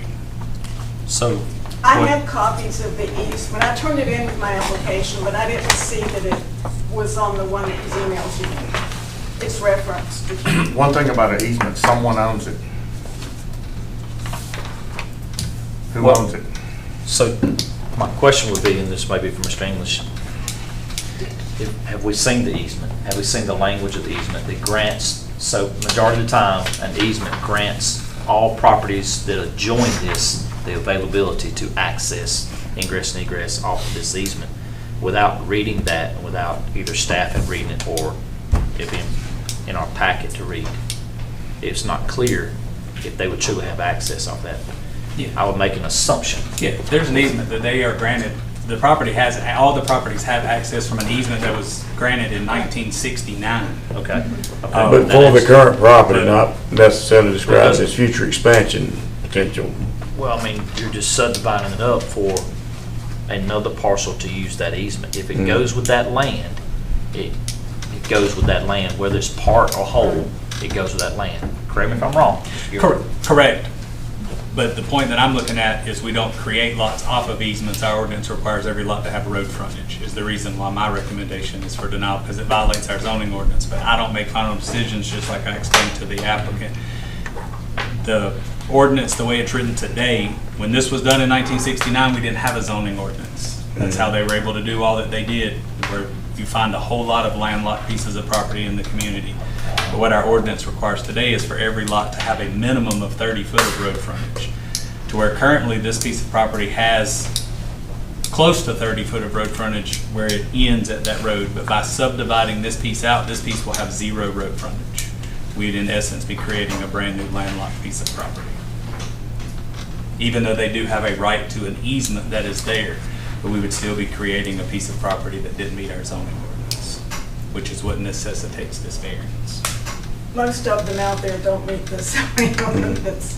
But Because it was done they so were all long created ago. prior to Yeah. the adoption of the ordinance. Correct.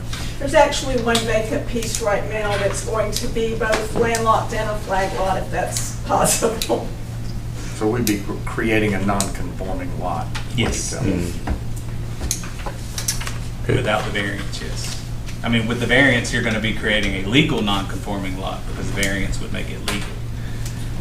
All that being said, I still don't know that the criteria for a variance has been met. The property is usable as it is, so it's not particularly a hardship. Well, it's not usable for home site. It's really right now just good to mow and pay property taxes on. I mean, we're zoned AR, but nobody's practicing any kind of agriculture out there. No one's farming, no one's running cattle, no one's growing timber. But it's purchased understanding, with that understanding. Correct. Well, did we purchase it with the knowledge that we couldn't sell 5 acres because of 30 feet of county road frontage? No, but I understand that's probably not an excuse legally. Okay, do we have any other questions from the applicant?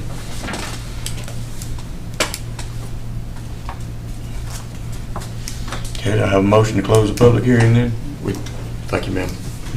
I move to close the public hearing. Second. All in favor?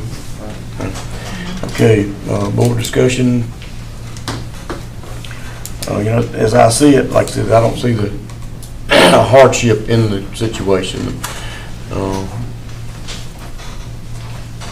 Anybody? I've already said that. Yeah. Okay, and I suggest we may have a motion to deny based on the fact that we don't see a reasonable hardship. Do we have a second? Second. All in favor? Unanimous. Okay, thank you, ma'am.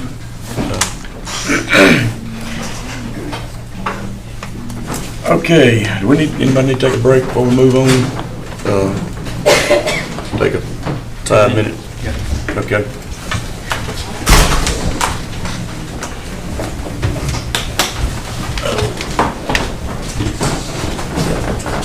Take an old man break.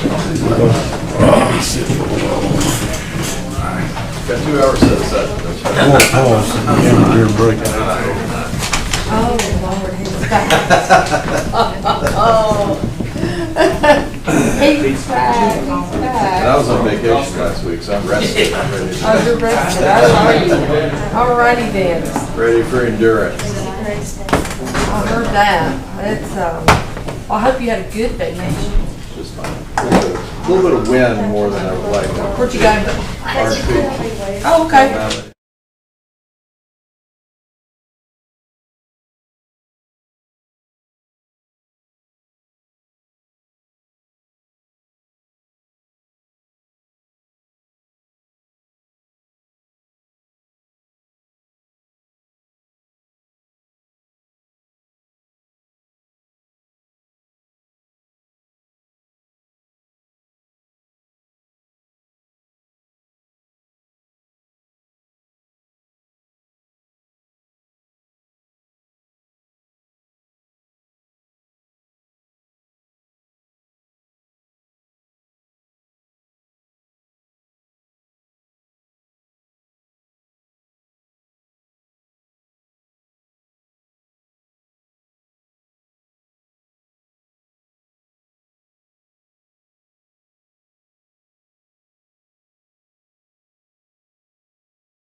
like I said, I didn't print it this time, although I knew most of what it was.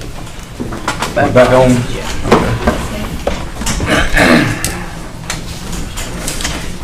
Okay, we're back after our recess. Now we're gonna pick up on, we've been working on the ordinance amendments and the text amendments on a couple of articles, Appendix A entitled zoning ordinance for Upson County, Georgia, address multiple concerns and provide new regulations for multiple zoning districts. Let's see, did we have anybody signed up to speak here? Okay, yes, we got, we have a, right, actually, take back, we're gonna go back to Jeremy here. Yes, so basically what we have tonight is our public hearing for ordinance amendments to Appendix A. At our last meeting, we did have a workshop kind of conversation through what some of these were. Our consultant that has been working on this for us is here tonight to kind of answer any questions. I know I provided each one of you with a copy of the latest draft of everything there is. There are still some things that have not all made it into it when I was finalizing my review today. The truck parking that we talked about at the last meeting isn't in here, so we will need to decide how we want to address truck parking. As well as I noticed earlier today when I was going through this, there's been some ordinances that were adopted by the county but not codified. So in essence, we have one where we created the special exception for the living in a camper while the expedited process that we have, and where special exceptions are then from this board recommended to the commissioners. This draft shows that everything's still just finalized here, even though we have an ordinance that was adopted in 2023 that changed that. So we'll just have to make sure those kind of make their way over into this so we don't end up repealing those ordinances by accident. Also, during the review of this, it was brought to my attention that there was some conversations in past where we had talked about Chapter 78 for subdivisions, making some potential changes to it. Because of some of the changes that we're making to the zoning ordinance, we'll have some impacts on the subdivision ordinance. So I have talked with the consultant prior to this meeting that there may be some conversation. So what I'll do is turn over to the board tonight that whatever conversations we have on the subdivision ordinance, the way the subdivision ordinance reads, because it's a separate ordinance, it's not bound by zoning procedures law, so we didn't have to advertise for it. We can have conversations about it, and you can make a recommendation to the commissioners for any changes that you see fit to that. We'll just have to advertise for their public hearing before we hear it in front of the commissioners.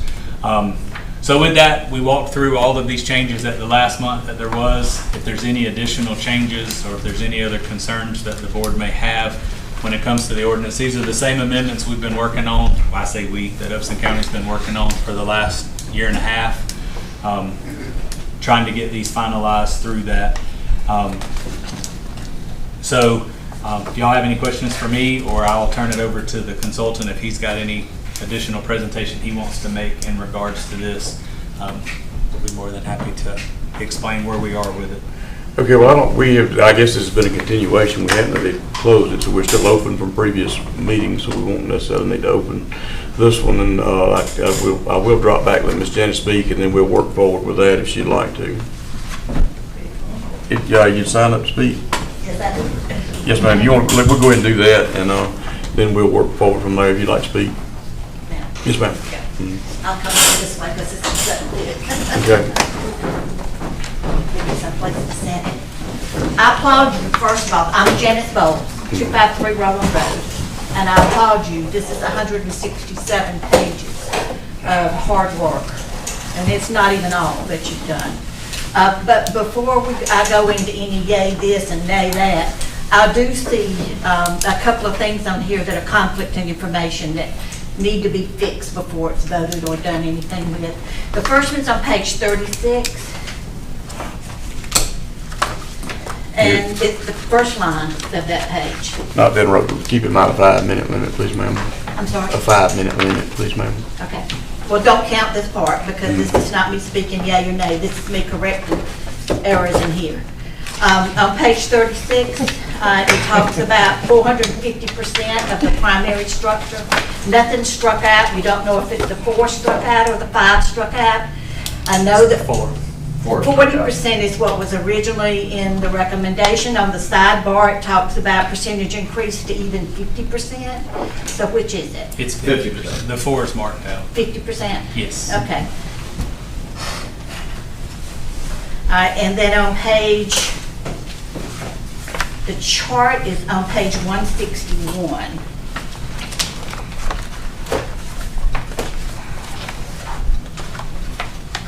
And the other page is 40 to compare with. We brought up those 2 pages. What did you say, Ms. Janice, 40? 40, page 40. Okay, it's under the Seward. And this is all for AR. It says that under Seward that, I think I got the right page, is it page 40?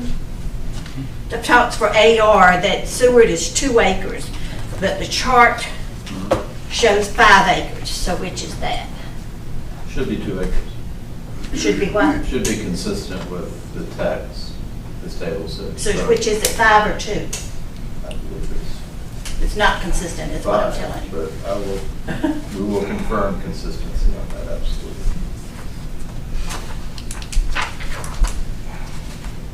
Do you want a job? Exactly, I know. Do you want a job? We We'd have love an it. opening. We have an Opening right here, right here. So which is it? Well, right now, it's nothing because they haven't made a recommendation. Right, but which is it we're voting to Well, we're not recommend?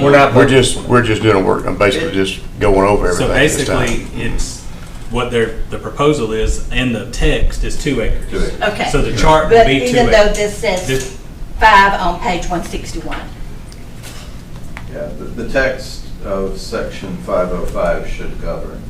So it should be 2 is the acres. answer. The chart should be Yes. Okay, corrected. that's all I If needed is the adopted, answer. that's right. All right, now you can start timing.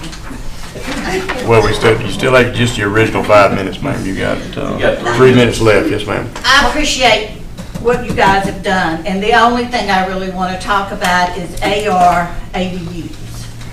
And trying to see that we're serving what we're trying to serve and not letting that ruling be abused. I think that what ADUs are for aging parents, for adult children, a place to live. Some people, a home office or even a man cave, and a guest house for visiting relatives. Possibly rental income. So that's a little bit of a conflict, that last one to me, with the others that I mentioned. So this is where I'm seeing our permitted uses are for one with another dwelling, either attached or detached, and if it's detached, it has to be compliant, code compliant. If it's detached, it has to be in the rear yard. 1 minute, And- ma'am. 1 minute. I have 1 minute to Yes, talk. ma'am. At least 400 square feet. I looked at my first house, and it has a maximum of 1,500 square feet. My first house was a 3-bedroom, and I looked up today, it was 1,100 square feet. 3-bedroom, 1.5 bath. So when you're saying that you want 1,500 square feet to be allowed as an additional home on the same lot of a 5-acre or a 2-acre lot, then you're putting us in a position in AR where if you have a main home and an additional home that serves a family of 4 to 5 people, that you put us in a position where you're having a house on 2.5 acres. If it's 5 acres in a subdivision, you're putting us in a position where you have 2 acres divided by 2 would be a 1-acre house in each section, Okay, time. which gets us nowhere Yes, ma'am. away from where we already were. Yes, ma'am. We can clarify that. Yes, ma'am. I think that will definitely come up, but we appreciate your comments. Thank you, ma'am.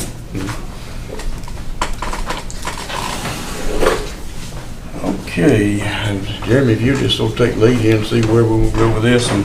Yeah, I can say on that particular one, when we're talking about the ADUs, we're saying that the maximum is 1,500 or it's 50%. So the only way to get to a 1,500 square foot ADU is the primary house has to be 3,000 square feet.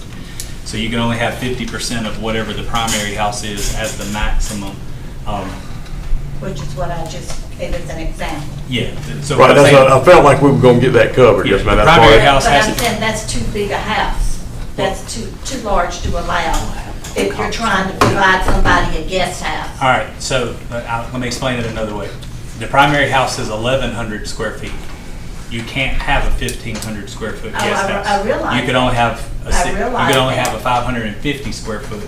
So it all depends on the primary house square If footage. you've got a subdivision that's got 3,000 square foot house, behind the rear yard, you can have a 1,500 square foot on 5 acres. Yes, ma'am. We're in a position with 200 acres, you can have 80 houses. If each one of those people wanted to have an ADU Yes. on their property. And that's what I want to prevent, is it being, this rule being exploited without having some additional conditions like other counties have, which I didn't get to say. Okay. So on the topic of ADUs, there's a difference between, well, and the potential to build numbers of units on a single parcel. There's a difference currently in AR compared with other districts, because AR currently allows a second residence in addition to some allowance for guest houses. So the proposed revisions do away with that allowance for a second residence on the parcel and allow only a primary residence, principal residence, principal use, and an accessory dwelling unit. And so the maximum density that would be possible, if you will, on a new 5-acre lot in AR would be, in terms of square footage, a 3,000 square foot primary structure residence, 3,000 square foot or more, and a 1,500 square foot ADU. That's it, two units on the one 5-acre minimum parcel. And that's really the equivalent of what's allowed now, which is a single primary structure and also the secondary structure, which is allowed, which I guess, yeah, the secondary structure can be any size minimum. Minimum was 1,008. Right, Yeah. but there's no maximum. But we cut out the secondary structure, so that's not available So anymore. we're- It's only available as an ADU anymore. Correct. Or what we're proposing, That's right. For purposes of public hearing and so forth, if I could just maybe run through as quickly as I can everything that's involved. I think in Please. public hearing, it's good to air it out. So, Yes. I'm not exactly rapid fire, I'm not an auctioneer, but I'll do my best to go through this quickly, okay? So starting in definitions, we've added definition, am I okay position for you? Okay, good. What's So that we, page? and I'm not gonna go page by page, I'm the summary, and then based on the topic and subject, you guys hit your questions. and then we'll Okay. find pages, okay, so definitions, we have added definitions for food trucks, for hardship, for hospital, for wrecker service, and for ADU and tiny homes. And we have modified definitions of farm, agriculture, agritourism, home occupation, and lot width. Any questions on the definitions? I guess I can just section by section. The truck, you Yeah. had mentioned the truck parking. Yeah, so I mean, there is some different language in here. And when you said it's not been addressed, I'm not. yeah, so at the last meeting, last month, we had the two separate text amendments that we had, one for the R2 changes and then one for the truck parking. The R2 changes did make it in here because we talked about the R2 changes as we went through this. We didn't really get into the truck parking. Correct. As to where it was going to, what potential changes may or may not want to be made for that. What the changes to the truck parking ordinance were was that in AR, you could have, we created a definition for what a commercial vehicle was, which was any vehicle that's over 26,000 pounds, or any trailer that's over 10,000 pounds would be classified as a commercial vehicle. Basically setting every zoning district up. AR, you could have the commercial vehicles in AR if you were over the 5 acre requirement that the minimum acreage was. There is no limitation on the commercial vehicle side of things. Once you got into the other zoning district, then there was a limitation that you couldn't have any vehicles greater than the 26,000 pounds in that, unless they were in a enclosed building, not visible from the public right-of-way, was what the proposal was that came through at the last meeting. Those are up for discussion for any of those that, whether or not that is the direction that this board wants to go in. That was just some direction that was provided to us previously of looking at those into the different residential districts, but basically defining what a commercial vehicle was as a vehicle over 26,000 pounds. So I guess unless otherwise directed, we'll Yes. take that previously presented language for truck parking and incorporate it into the overall draft. So there's one in AR, a definition, and then the balance of the R zonings will have a different definition. Well, the definitions is all the same, but each one of them will have different regulations. Excuse me, Yes. regulations, wrong. Yes. Right. I'm seeing one in here though, in the definitions under Article 2, that says only vehicles under 15,000 pounds, blah, blah, blah. Yeah, that's in the home occupation. Under the home occupation, they had changed that, only vehicles that are under 15,000 pounds can be used, which is basically a passenger vehicle used as part of a home occupation. So you couldn't have a home-based business and then have a tractor trailer at your house, is what that. And I guess what I'm asking is that particular language what we're looking for? That's something completely separate. Well, I mean, not take out the food stuff and just apply the pounds and how they can park it. Is that kind of what we're looking for, or? I guess that would be my So what's the definition of the use? 15,000, only vehicles under 15,000 pounds basically can be parked in your front yard. In residential? In residential, yeah. R1. If you live in AR, then you could park it in the rear of the yard. You could have a truck over 15,000 pounds, but it would need to be parked in the rear. I mean, I think that's what we're trying to attain, trying to keep the heavier stuff out of the Rs, except in AR. In AR, when you got over the 5, which, 5 acres potentially might be the mark, and have some more flexibility. I'm just trying to give him some. Well, people that work agricultural and those types of things have equipment heavier than that. Oh, yeah. So you can't exclude that. Right. Keep heavy equipment, commercial equipment out of the R zones. Allow appropriate flexibility and use in AR. That's what I'm hearing. I think that's where we're headed. Mm-hmm. Yes. Mm-hmm. Yeah, last thing, residential, you pull up and see a service truck sitting in the front yard. All right. Any other definitions related questions? So after definitions in Article or Section 407 variances, we've made revisions to limit variances to only the extent necessary, as in, only what's necessary to accomplish the purpose requested, and also to disallow or not allow use variances, which is common practice for variances that are about dimensions, not use. And then we've also, under variances, clarified the process to match the actual, which involves the zoning administrator, planning director receiving the applications, processing, analyzing, and then the planning commission having the review and recommend function, as opposed to the current language, which kind of suggests that the planning commission receives applications and does everything. Similar follows elsewhere.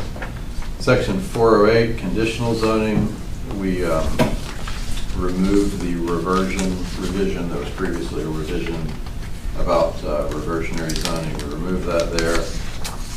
Section 409, special exceptions. We've clarified the process to match the actual. That's the same as I just described concerning variances.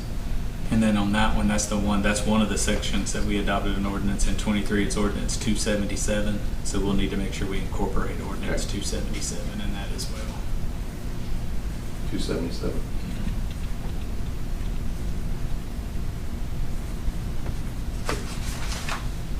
Section 410, amendments. Clarified the process to match the actual, again, with regards to roles, planning administrator, planning commission. And we clarified the restrictions or limitations on the notion of reversionary zoning and as applied to conditions.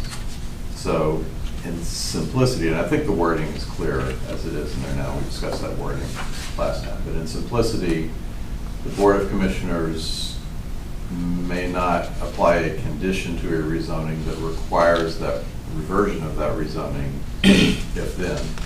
But the Board of Commissioners may apply a condition of rezoning that requires the planning director to review after a set period of time. And if caused, then the process for reversion of zoning would be a county-initiated rezoning.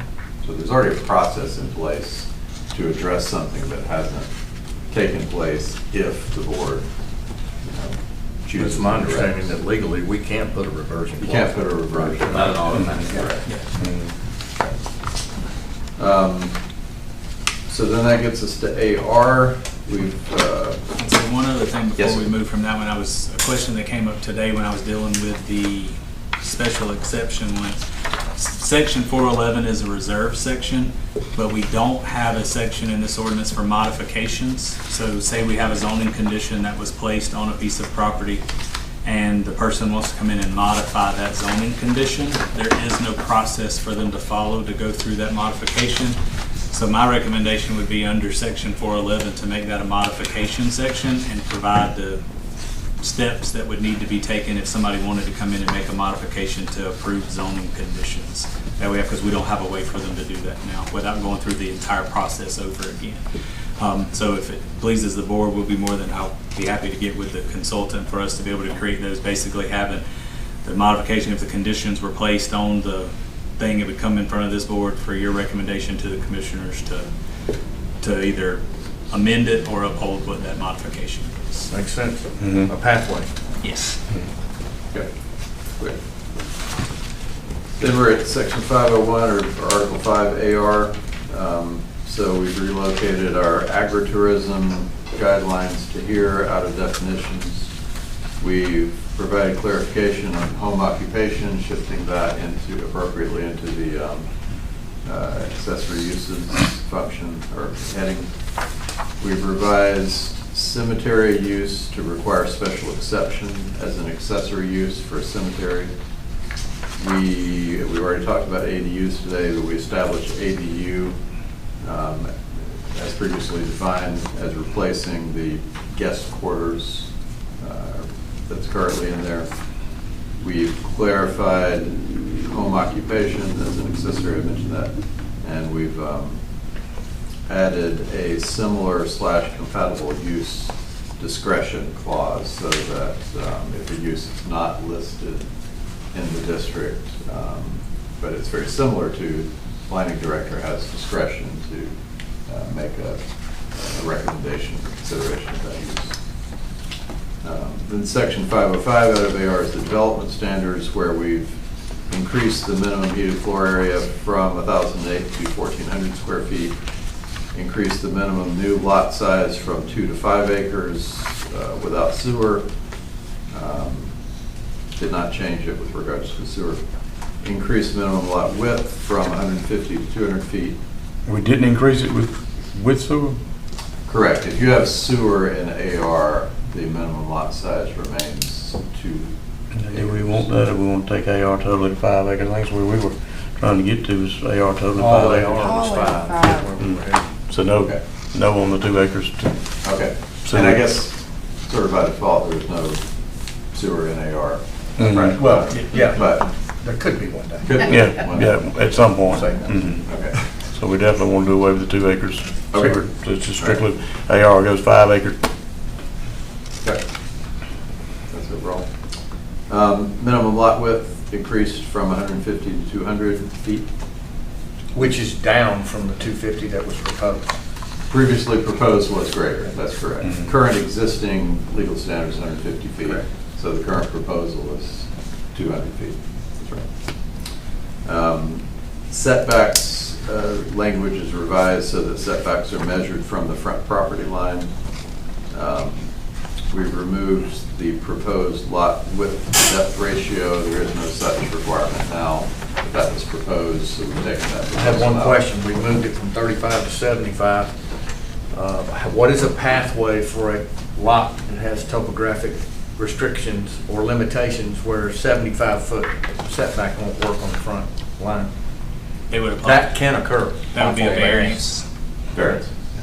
They would go We through have a variance. process to get there. Yes. Right. Variance, because there you're talking about Yep. hardship, topographic. Yep. circumstances, et cetera. That's right. We have removed the allowance for a second primary residence on an AR lot, as we discussed earlier. We have set minimum street frontage requirements, and we have revised the flag lot requirements or limits. Flag lots merit discussion before we go farther. So,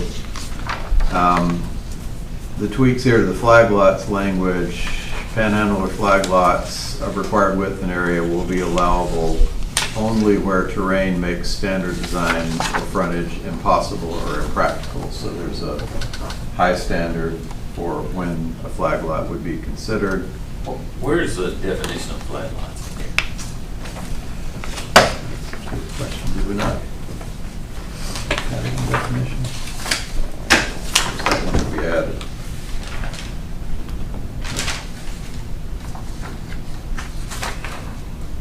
We can add one if we don't. Commonly understood as. I think it'd be good to have some type of definition for it. Yeah, I know we have a proposed definition in the subdivision ordinance. There was one that was. Yeah, I knew I saw Yeah, that. that's what it was. Yeah, we I saw one. definitely worked on that. Yeah, now I know one of the things that we talked about at the last meeting was street frontage. The way the draft is previously and what's in this draft is, it talks about the no lot less than 25 acres has to have 60 foot of frontage, but anything that's greater than 25 has to have 80 foot of frontage. But I thought we had talked about at the last meeting, making street frontage, the lot width measured at the street frontage, so the minimum street frontage would be whatever the lot width is, which is the 200. At the property line. At the property line, because right now, based on street frontage, and this is how the current ordinance is written, and it's what I call the loophole for somebody that wants to build a flag lot.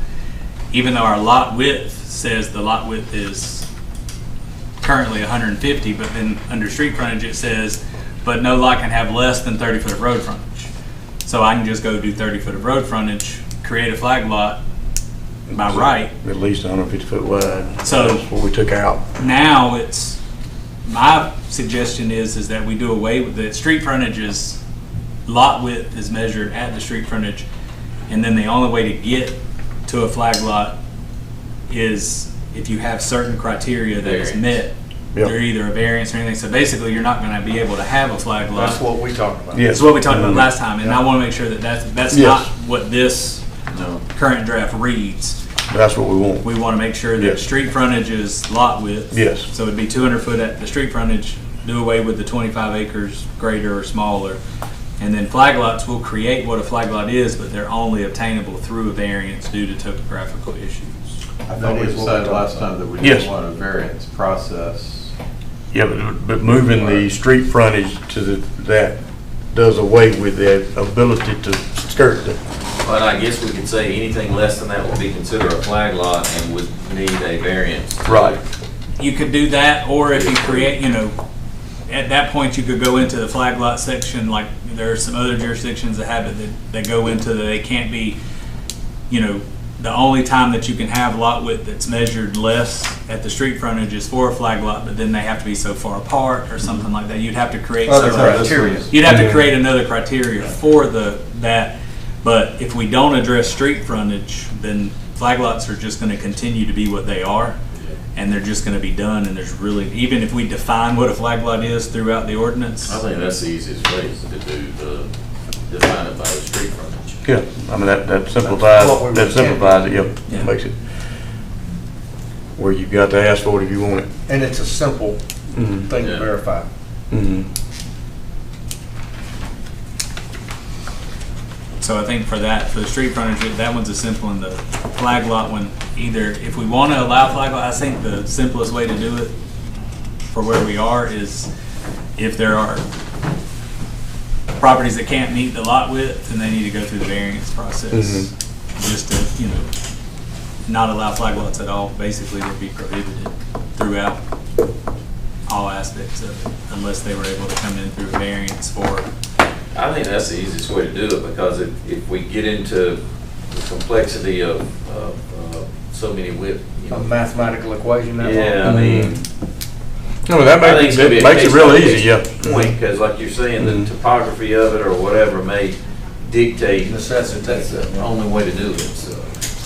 Okay, so we define flag lots. So Yeah, I think we've understood defined it what ourselves. is. But we need a definition. Anything less than the minimum road frontage of. what was it, 200 feet? Whatever the district is. So I just think Oh, yeah. the easiest solution is just prohibit flag lots. Well, that's kind of what we're doing by, Yeah, that's definitely the goal to do it. by setting a minimum street frontage that's 200 feet. common for all 200 In- feet in- and not allowing a in AR. Yeah. There will be a AR. few cases where you can't hardly get around it. So you Anything allow less than that would We'll allow a pathway. variance. Yeah, allow a pathway. Like I said, if You you're gotta doing have one 225, pathway there, right? just, Does that make sense? yeah, gets out all the equations and. I think we need a common, a flag lot is an understood thing in planning and subdivision, et cetera. So we need kind of a Webster's dictionary version of a definition that doesn't defy common understanding of flag lots. I think we define it, but then so we know what it is. Right. But then we basically put in the regulations for each one of the zoning districts that if, say we go to the an R2 district, it's 100-foot lot width, then of course, they would be measured 100 foot at the road. They wouldn't be able to go smaller than that. So we'd define what a flag lot is, but then in essence, we would prohibit them in each zoning district. So in a scenario in AR, we allow the opportunity to apply for a hardship variance to allow a flag lot to be created in the circumstance of a hardship. Someone comes before you and requests that, and you say, yep, this property is crazy, the only way to make it reasonably developable is as a flag lot as commonly understood. If that happens, then what is the standard for the minimum street frontage for the flag lot accessible? I think we designated as time of request. Or do we want to put a minimum in there? I mean, No, I don't think so. I don't think you acknowledge. I think you just. Yeah, because I think it's just gonna depend on what the Right. situation is. Yeah, because if you define a flag lot as the definition of a flag lot is any lot that's road frontage is less than the minimum of that district. So even if they have 180 foot of road frontage, they're considered a flag lot because they have less than what the Right. minimum stated frontage is. Okay. So if they came in and wanted to ask for a variance, we could give them a variance to 180, but not have a definition that said that a flag lot has a minimum of 40 foot. So then it just changes based on the scenario. Yeah, I think it just gives you a lot more, room to work with. Yeah, I agree. Make it So simple. purely case by case, Yes. variance basis. Okay. Yeah, we don't mind getting shot at. That's not- All right. Take them good. All right, I'll do that.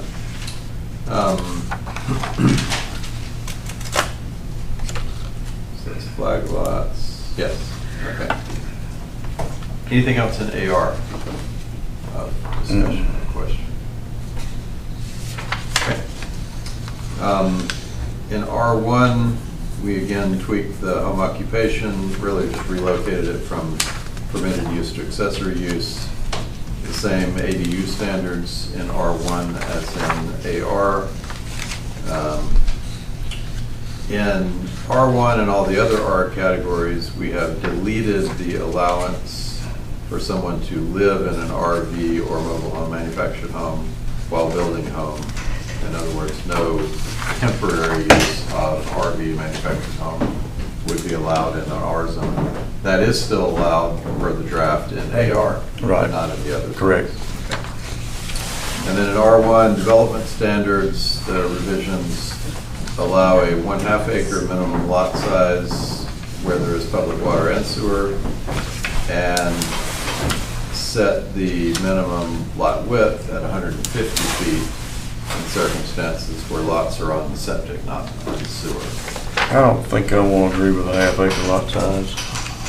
Sorry? I don't think I want to agree with a 1/2 acre lot size. With public water and sewer? No. I don't recall where I know the 150-foot lot width minimum with septic is based on consistency with state. And both of those were both consistencies with what the Department of Health is. I don't want to sound arbitrary when I say this, but I've needed consensus of what everybody on the board would want, whether they want that change made as what we present to the board. Because that is a separate amendment that's already had a first reading with the commissioners from that standpoint. Well, I'm not against the 1/2 acre lot, particularly if it has water, county water. And sewer, to specify. Both. Well, it's In order to do a 1/2 acre, Well, 1/2 acre, according to the Department of Health, if you have county water and a septic, you can do a 1/2 acre. Right now, the ordinance already allows you, if you have water and sewer, to do a 1/2 acre. right. But the proposed amendment was that if you had county water, the Department of Public Health says as long as you have a minimum of a 1/2 acre, they can approve a septic system as long as you have county water on a 1/2 acre. Which is done widely. Yes. I've been involved in many developments. We've done that thousands and thousands of homes. Yeah. And the other change was DPH says that if you're on a septic and a well, that you should have a 150-foot lot width. And currently, our ordinance is a 100-foot lot width. So we're That already needs to be violating. So corrected. we're wanting to correct that. So you have separation. Yes. So, yeah, we need to, he needs to know what we need to write down on that, though, as far as the, I'm not open to a 1/2 acre lot size on anything, personally. I don't know.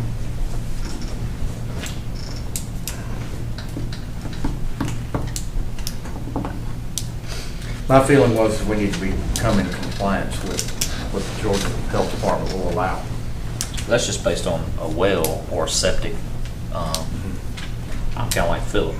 I mean, just because they'll allow it doesn't mean that in so many Well, I mean- cases you can't, or down the road and divisions happen. I don't know, there's just a lot of, to me, that really cuts it close. Well, it would only be allowed in the R zonings, which Yeah. are in higher density areas. Well, it's only the R2 is the only district that change is being proposed. Well, it was in every one of them in what you sent. No, it's in. It's in R1 right It was in now. every one of them. 1/2 acre with public water R2, and sewer. R1, R2, blah, blah, blah. I understood it to only be R2. Well, that's the only part that I had was just the R2 part of it. The one that, I'm assuming it came from you, and you forwarded it to us, it had every R as 1/2 acre, which I didn't agree with that. Yeah, my understanding, it should just be the R2 was the only district that we were looking at changing to. 1/2 acre. The To allow 1/2 1/2 acre. acre. Okay. Yeah. No.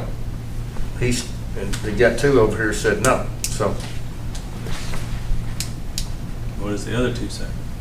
Well, I'm can we 1 go? acre. I'm sorry, use your answer. Well, I mean, that's the thing, I mean, I have to take what the consensus of the board is. Last meeting, we had 3 people that said move forward with 1/2 acre, that's why he changed it. Now, all of a sudden, we're going back and wanting to change it again. So that's the only reason why I'm asking that I wanted a vote consensus of the board to instruct him how to put this in the ordinance.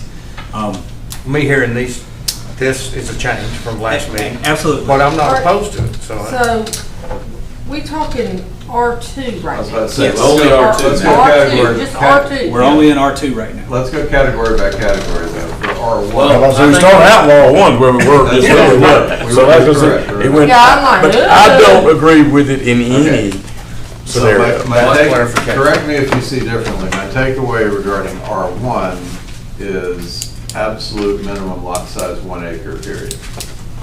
My opinion, yes. Well, I think they can say that. Well- Everything, the only one that's in dispute is potentially is R2 right now. Yes. R1 and then, or take out R2, the rest of them, y'all are all in agreement with the lot size. Is that fair to say? At 1 acre. Well, right here, so I mean, if you look at it back here, Philip, if you look at page 161. One what? 161. Yeah, I don't want to. B. I don't want to be confusing, so I want to go, if we can, classification by classification, R1, then R2, and then let's just discuss step-by-step minimum lot size. So in R1, whatever it is, 1 acre minimum lot size, whether you have water and sewer, public water only, well and septic. And that's what it is in here on this chart. Yeah. R1 is at 1 acre. Okay. But on that. But regardless of what's written in here now, does that agree Yeah, with your? to me, preference? yes. Anybody else? Okay, so R1, 1 acre, Well- check. Hold on, I think we can just cut to the chase. I don't think there's any need in running through all the Rs, is there? I mean. Well, I or at mean, least I R2, don't- and then if anything. In my opinion, it should be 1 acre minimum, period. So, R2. Unless there's a strong opinion of the other board members, then. No, I mean, Which this goes back to the conversation we had last month. We just need When to be all of our fine. Rs are the exact same thing, I mean, when all we're changing is the square footage of a house, that's not a difference in a zoning district. No. And that's what we're trying to do, is create differences in zoning districts. Otherwise, I'm gonna make a recommendation that you do away with some of these zoning districts, because it's that's asinine, a good idea then. you know, to have, It's further simplifying you know, things. to like- have this many different ones, when the only difference is the square footage of a house. Mhm. You know, so we need to look at, and that's what we were trying to do, you know, with the last amendment, when we talked about it last month, that we were going in, outside of what we're talking about R1, the only thing we talked about changing was just the R2 to begin with, because we were trying to create some differences between the zoning districts, so when somebody comes in and asks to rezone something or do something, they're not just asking for a different house size. Because right now, every one of them, every zoning district we have is a 1 acre minimum. But you got a 2,200 square foot house. Unless it's sewer. Unless it's In sewer. Seward, you got a whole different scenario. Well, it's half acre in all of them if it's sewered. Right. Except what we have in AR right now, you could have had a 2 acre lot if it was sewered in AR. But not having, if R1, R2, R3, and R5 are all the exact same thing, the only difference is R5 is a 500, or is a 700 square foot, you know, but everything else is the same. What is R5? R1 is a 2,200 square foot house. R2 is a 1,008 square foot house.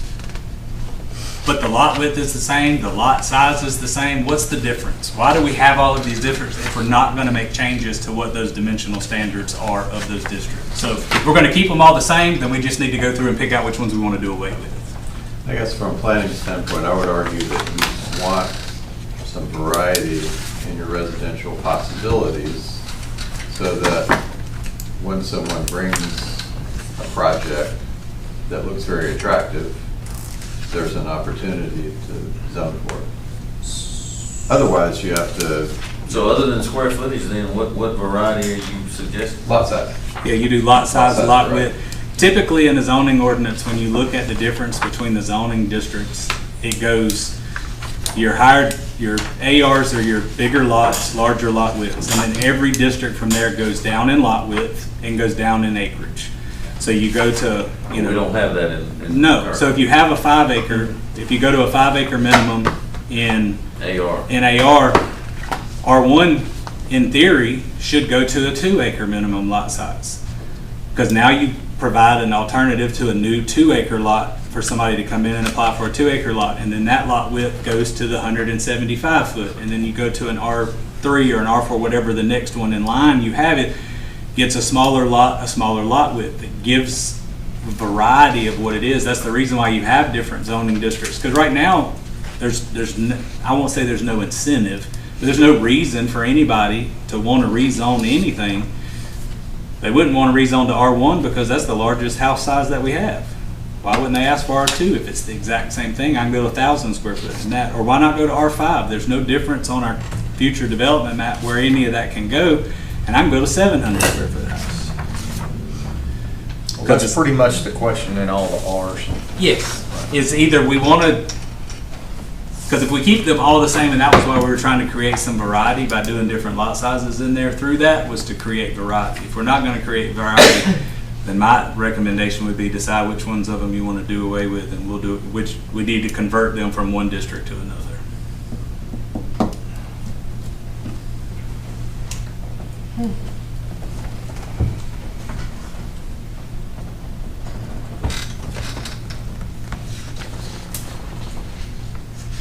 I mean, looking at it, probably R2.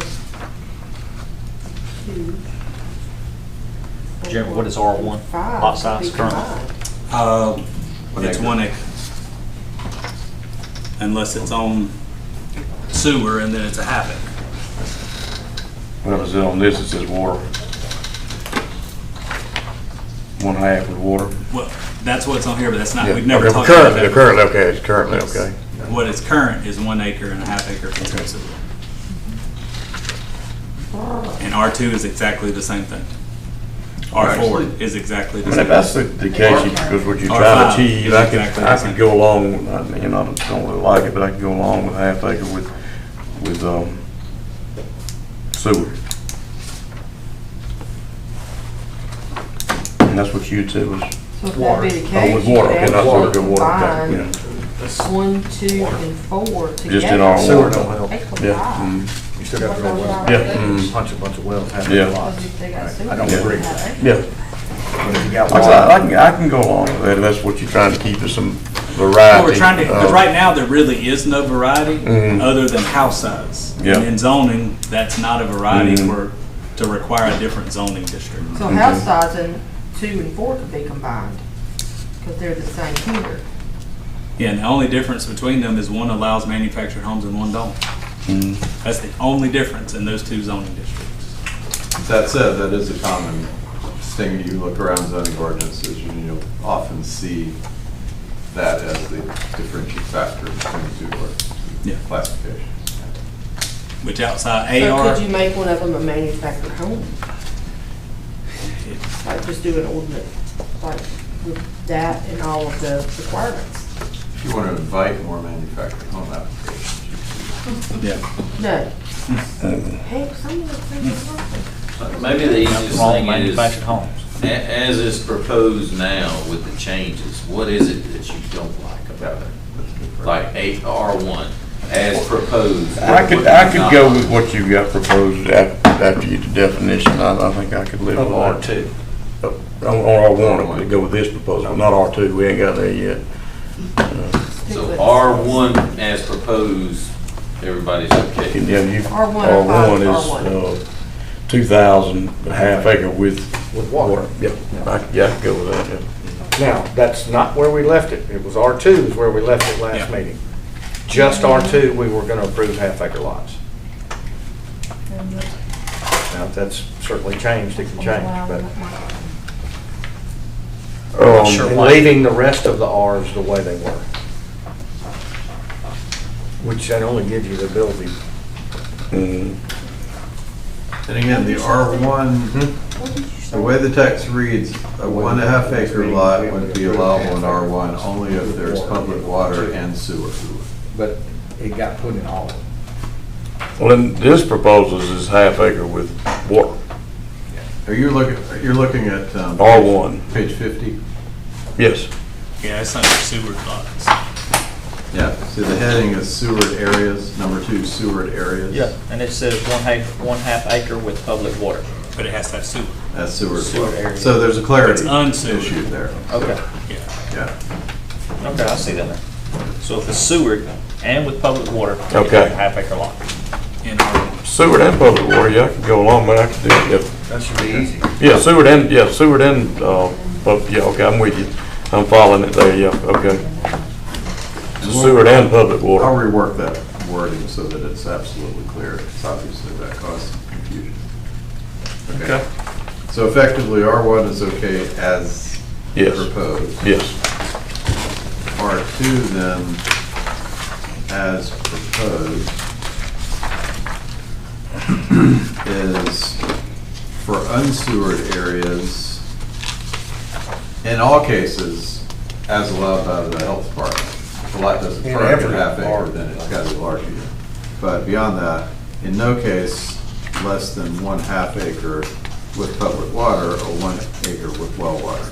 So no sewer, you can do a 1/2 acre if you've got a well, public water, 1 acre with a well, minimum. If it's sewered, 1/2 acre, period. No, we don't, I don't think the idea is a bunch of wells on 1/2 acre lots. Is not the idea. Okay. Yeah, no, wells are a minimum of 1 acre. Yes. I guess that, And that's what the wording says. It says 1/2 acre with public water or 1 acre with well water under unsewered lots. And then we Right. added the water comment on the sewered lots, which was confusing. I think. In R1, yes. In R2, sewered areas, I guess presupposes that there is water. If there is sewer, there's water, but it doesn't state that. So your point would be,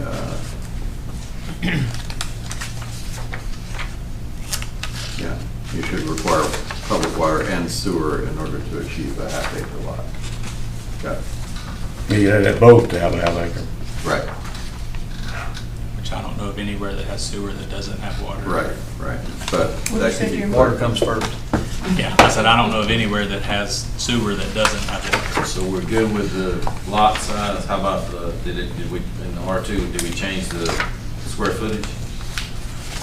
R2 remains at 1,008 square feet minimum. So we're good on R2? All right. So R2 is 1/2 acre only with sewer and water? No, it's also 1/2 acre 1/2 acre. with public water and septic if the health department will approve that for a particular lot.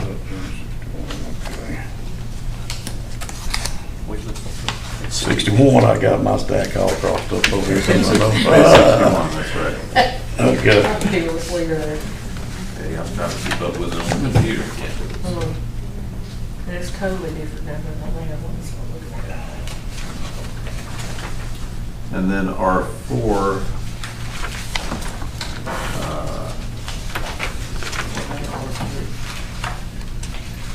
Oh, we scratched that. yeah, we don't have We scratched that a long time ago. I tend to be funny. R4, we remain at 1,008 square feet minimum size. R4 allows a Class A manufactured home. R4 also allows a 700 square foot garden apartment dwelling. None of those are changes. And then R4 is the same with regards to unsewered areas, 1 acre with well water, 1/2 acre with public water, and then sewered areas, 1/2 acre.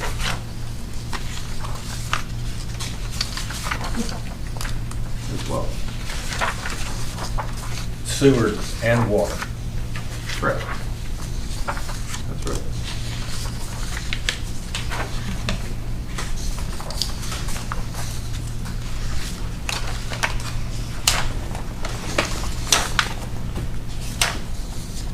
And just as a point of clarification, if we set the street frontage in AR to be measured, the lot width measured at the street frontage, we're going to carry that over into every one of these districts as well. I believe that is correct.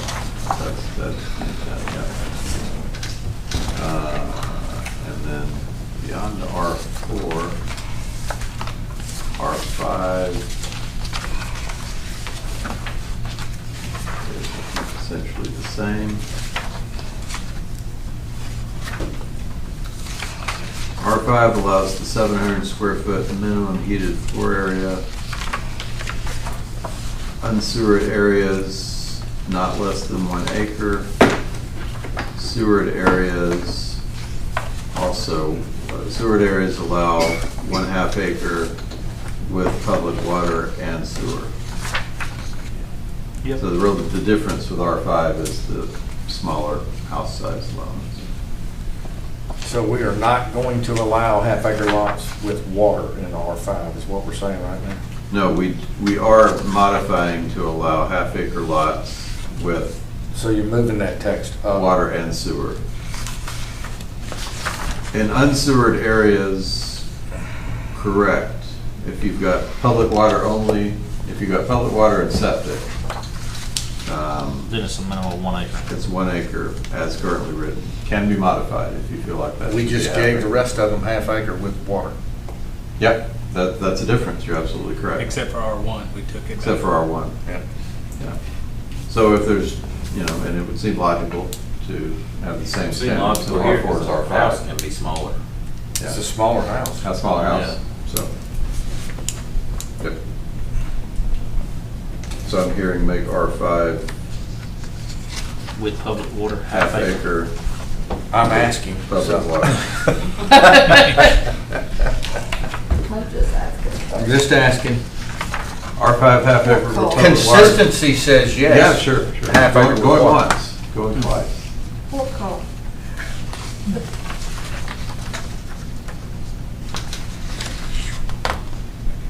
Okay.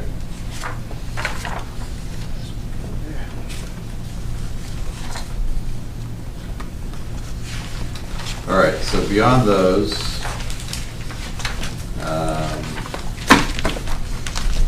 So the only thing I noticed Yeah. next in those in the drafts was like the PM district and on it started changing the article numbers, like currently Article 12 is PM plan development, but this proposal shifted it back to 11, I guess because 11 was reserved. I think that's the case, and I'll be sure all the numbering's worked out before we finalize this and consistent. That's Well, the system usually does that. that'll be fine. I think it just threw it all back. You think it would. That's all I saw. In the commercial zones, we modified a few of the permitted uses in a minor way. Clarified front setbacks are from the front property line, consistent with what we do in the R zones. Nothing dramatically changed other than that. So with that, I'll just kind of say, any other questions or comments?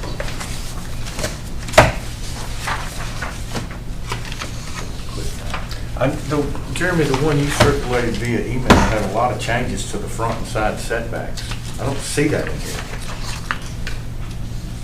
This is the one that went around, the front and side setbacks on the residential ones, currently it gives a, measure it from the center of the road, this setback, and we changed that to just measure. I understand the definitions, but I saw the footages were changed. Well, they did, because the way it was written before was it was 75 foot from the center of the road or 100 foot from the center of the road or no less than 35 foot from the, so we just went in and set them all at 75 foot from the property.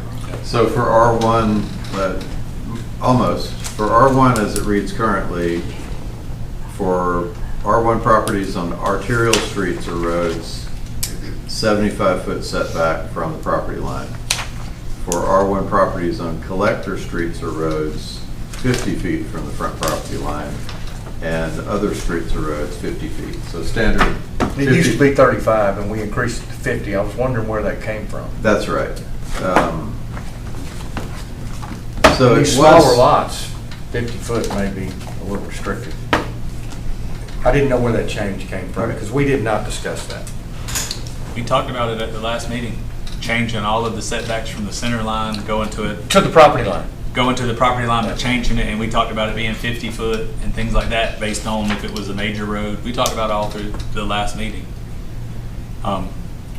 Because then we talked about, because I think each one of them has some differences in it, because again, trying to create some differences between what each one of these districts was by creating different setbacks, creates different things. I was just pointing that out for the boards. Yeah. Sure. Benefit. Are there concerns about establishing R1 setbacks primarily? And it's rare, I think, that you've got an R1 on an arterial street. So for the most part, your R1 front yard setbacks for these revisions are going to be 50 feet from the front property line. Your R2 are going to be also 50 feet from the front property line, which is the same increase from 35 to 50.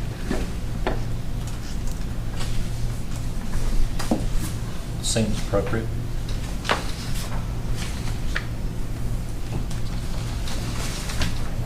And your R4, I believe, is the same.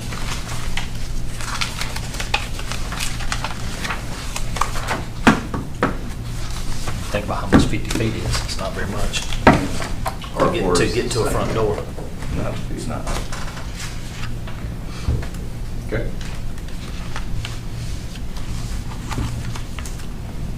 Any other questions? Ideas, thoughts?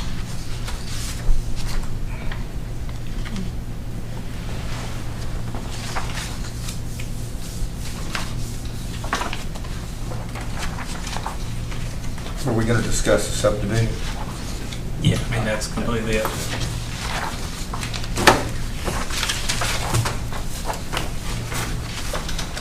Up to the board.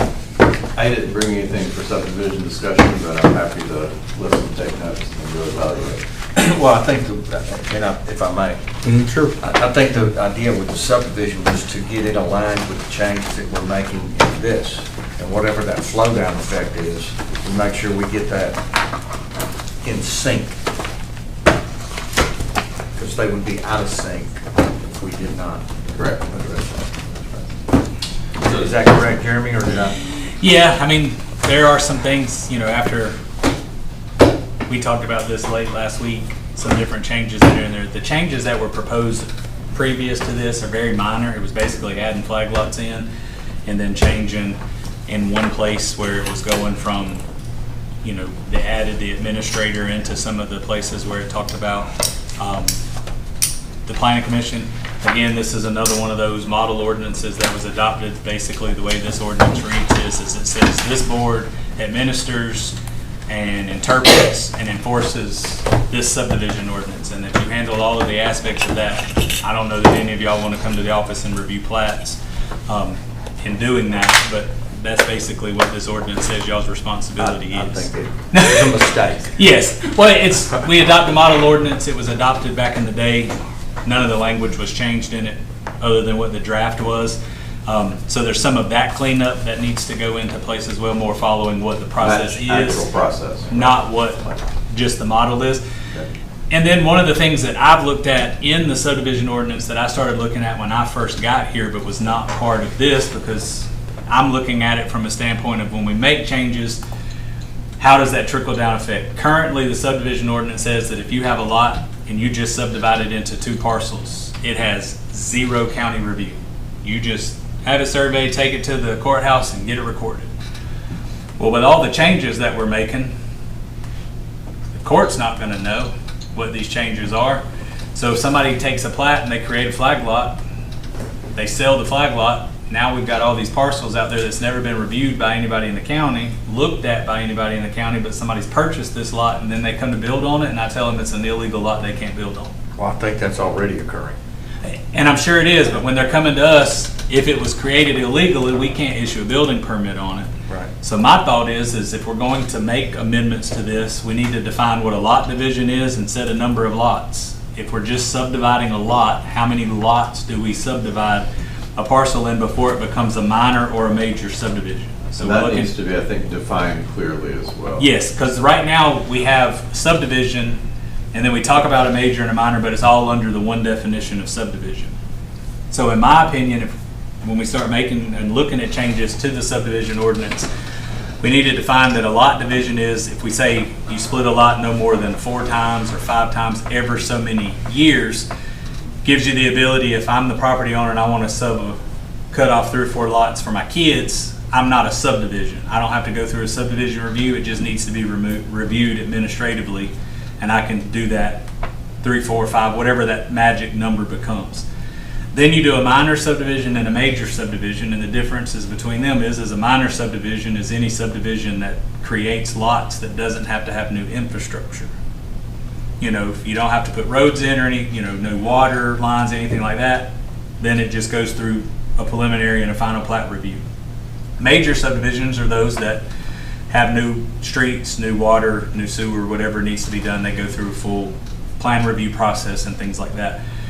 And then establishing, you know, what a minor, what does it come before this board? Does it go in front of the commissioners? How, at what stages does it do? We need to make those determinations, because right now we define a subdivision, but we say if it's a minor subdivision, which is one that doesn't have infrastructure in it, I review it, it doesn't go anywhere else. If it has infrastructure, it comes here, then it goes to the commissioners. So we just need to define them what they are, because right now it's all just kind of bundled together. So if we're going to make some changes to this, I think we need to decide, do we want all plats to have to go through the review process now, regardless of how many lot splits it is, and get away from just being able to go record a split in half? Because what I've noticed just in my less than 90 days here, I go split a lot today into 2 lots. Next week, I take that lot, I split it again. And then a couple of weeks later, I go split the other one that I split. So now I take, and I've created a mini subdivision by going in, and it's happening every day because somebody has enough road frontage to do it. But if all they do is split it into 2, then it just goes to the courthouse and gets recorded. And this is one of the only places that I've ever seen an ordinance that has ordinances that's allowed. Typically, it's always reviewed to have a signature on it before the court will record it. I think we just really need to make sure that on the subdivisions, it's very clear that you have to meet all the requirements in that ordinance for A or R1. Yeah, and that was the one thing, that was something that's come up in this draft that from the comments that y'all had in January, from the last draft that Doug, I guess, sent y'all in January before he left, was that even if you created a major subdivision or a subdivision of more than, I think it said more than 5 lots, had to have internal streets. So that's what we've got to make that determination of. Is that, you know, are we going to allow minor subdivisions that are less than, or that are more than 5 lots, and a lot division is 5? At what point are internal streets? Break, yeah. You know, what's that breaking point? And that's where we've got to, we don't have, right now, somebody can come in and create a subdivision and put, if they have enough road frontage, 100 lots down the existing county road and have 100 driveways if they've got enough road frontage. And different jurisdictions define that as 3, 4, 5, 6 Yes. lots, so usually it's something in that range. I think I saw 5 in the current proposal, didn't I? Yeah, I think there's 5 in the current. 5. Well, how does that stack up with the world? Everybody's different. It goes between, most of the time it's between 3 and 6 is what you normally see. You don't usually see anybody do more than 6. Right. And it's basically, when they look at the lot division from that standpoint, it's typically used for family purposes, and not that many people, as I think me and Heath talked about this last week, not that many people have more than 4 kids, so they don't need more than 5 lots. Right. There may be the rarity that happens, but there are avenues that you could still go through to accomplish that. But on the norm, it's normally why the number's set at 5. And then some ordinances make a distinction between family minor subdivisions and non-family minor subdivisions, and include a definition of who qualifies as a family member and extra allowances if it's a family member, et cetera. You can make it more or less complex. Basically. Yeah, and that gets real complicated because you bring it into me I and don't you want tell to me be it's reviewing birth certificates. well, you tell me it's family, and then as soon as I plat it, you go sell the lots to people, Which and is there's what nothing that most stops. cases happen. Absolutely. We actually addressed the serial splits you talked about. We talked about that some, about Yes, it was putting a talked year about, limit on it. But and that was kind of what's in this proposal, where it talks a little bit about that, the serial part of in the subdivision ordinance, but that where that gets complicated is if we don't make every plat come into the office to be reviewed, nobody's catching. Nobody will ever know what the time period on it is, because the courthouse knows if it's just if it's less, 2 lots or less, if I take them just a retracement of 1 lot or I'm splitting it into 2, they're just gonna stamp it and record it. Yeah, because it has to be 3 or more now. If it has more than 3, then they require it to have my stamp on it, or this board stamp, approval on it, or the commissioner's approval on it to actually do a subdivision. But there's nothing that stops that person from, because we see it all the time. They came in today, they split it into two, they sell it. Now the new person who bought it goes, oh, I want to split it into two. Well, they can, because there's nothing that prohibits them. Even if the ordinance said that there's a 12-month waiting period on it, who's going to enforce it if we don't say they have to come be reviewed by us? So most of the time, the ordinances that I've worked with in the past, typically if we do a lot split, I usually use the rule of 5 every 5. You can split your parcel 5 times every 5 years. 5 years from now, you can come back and split it again 5 more times. But you can't do anything but 5 splits in a 5-year period unless you trigger a subdivision. And at that point, you have to go through the subdivision review. So what do you need from us? Us to say, we Well- agree with 5? Well, and that basically just need to know if y'all are okay with us defining a lot definitely. division, Yes. a minor subdivision, and a major subdivision. And I don't even, we have to make the determination if the only difference between a major and a minor is internal streets or not. Do we want minor subdivisions of more than 5 lots out here on county roads with potentially 50 to 100 driveways Absolutely not. just down Okay. there? So to I me, haven't heard anybody that wanted that. so to me, a subdivision is anything that's greater than whatever that magic number, if it's 5, if it's 8, whatever you deem as the magic number to trigger from a lot division to a subdivision. And then a subdivision, anything that's greater than that number of lots has to have internal streets. Or a proposal that's being presented to the board in conversation, and the Board of Commissioners in conversations we have with them, is potentially limiting it to a percentage. So if you have road frontage on an existing road, that you could have no more than a certain percentage of those total lots in the subdivision could have direct access to an existing road, but not just carte blanche that you could have as many as you want. So there are options if we want to look at that, but that was being proposed in the actual zoning ordinance, not in the subdivision ordinance. So there's just different, we just have to make that determination. So if we're going to make changes to this, that's why I wanted to kind of throw some extra things out, that if we're going to make changes, that we can just make all of those changes all at once. We should. Yes. Can anybody ask the question? Anybody ask the question? Go right ahead, real quickly Okay, though. well, I mean, I do a lot of land development. So my question is, I'm looking at what we do versus what a lot of people do, and you're absolutely right. We don't try to skirt around that stuff. We take you a plat, even if we need to just change a line. But I look at, we try to do rural developments, like we've got 128 acres on the east side of town now, and we were looking at getting 15 lots out of that, which I think that's pretty good. We got 2 road frontages. We don't want to do interior roads in that. That destroys the integrity of it being rural. I think we have anywhere from 7 acres to 28 acre lots. So if you start looking at 5 acres where it's going to have 5 lots, or you got to have internal roads, you're going to start destroying the integrity of these rural developments. And that's where I like to see the breakdown, like in AR. In the last ordinance that I wrote, I put interior streets only in all the R districts, but in AR I didn't. So if you wanted to use the road front, because you're doing a 5 acre, for us we had a 10 acre minimum. If you did more than a minor subdivision, if you did more than a lot split, which was 5 lots, you triggered 10 acres in AR for a subdivision, even if you didn't do interior streets.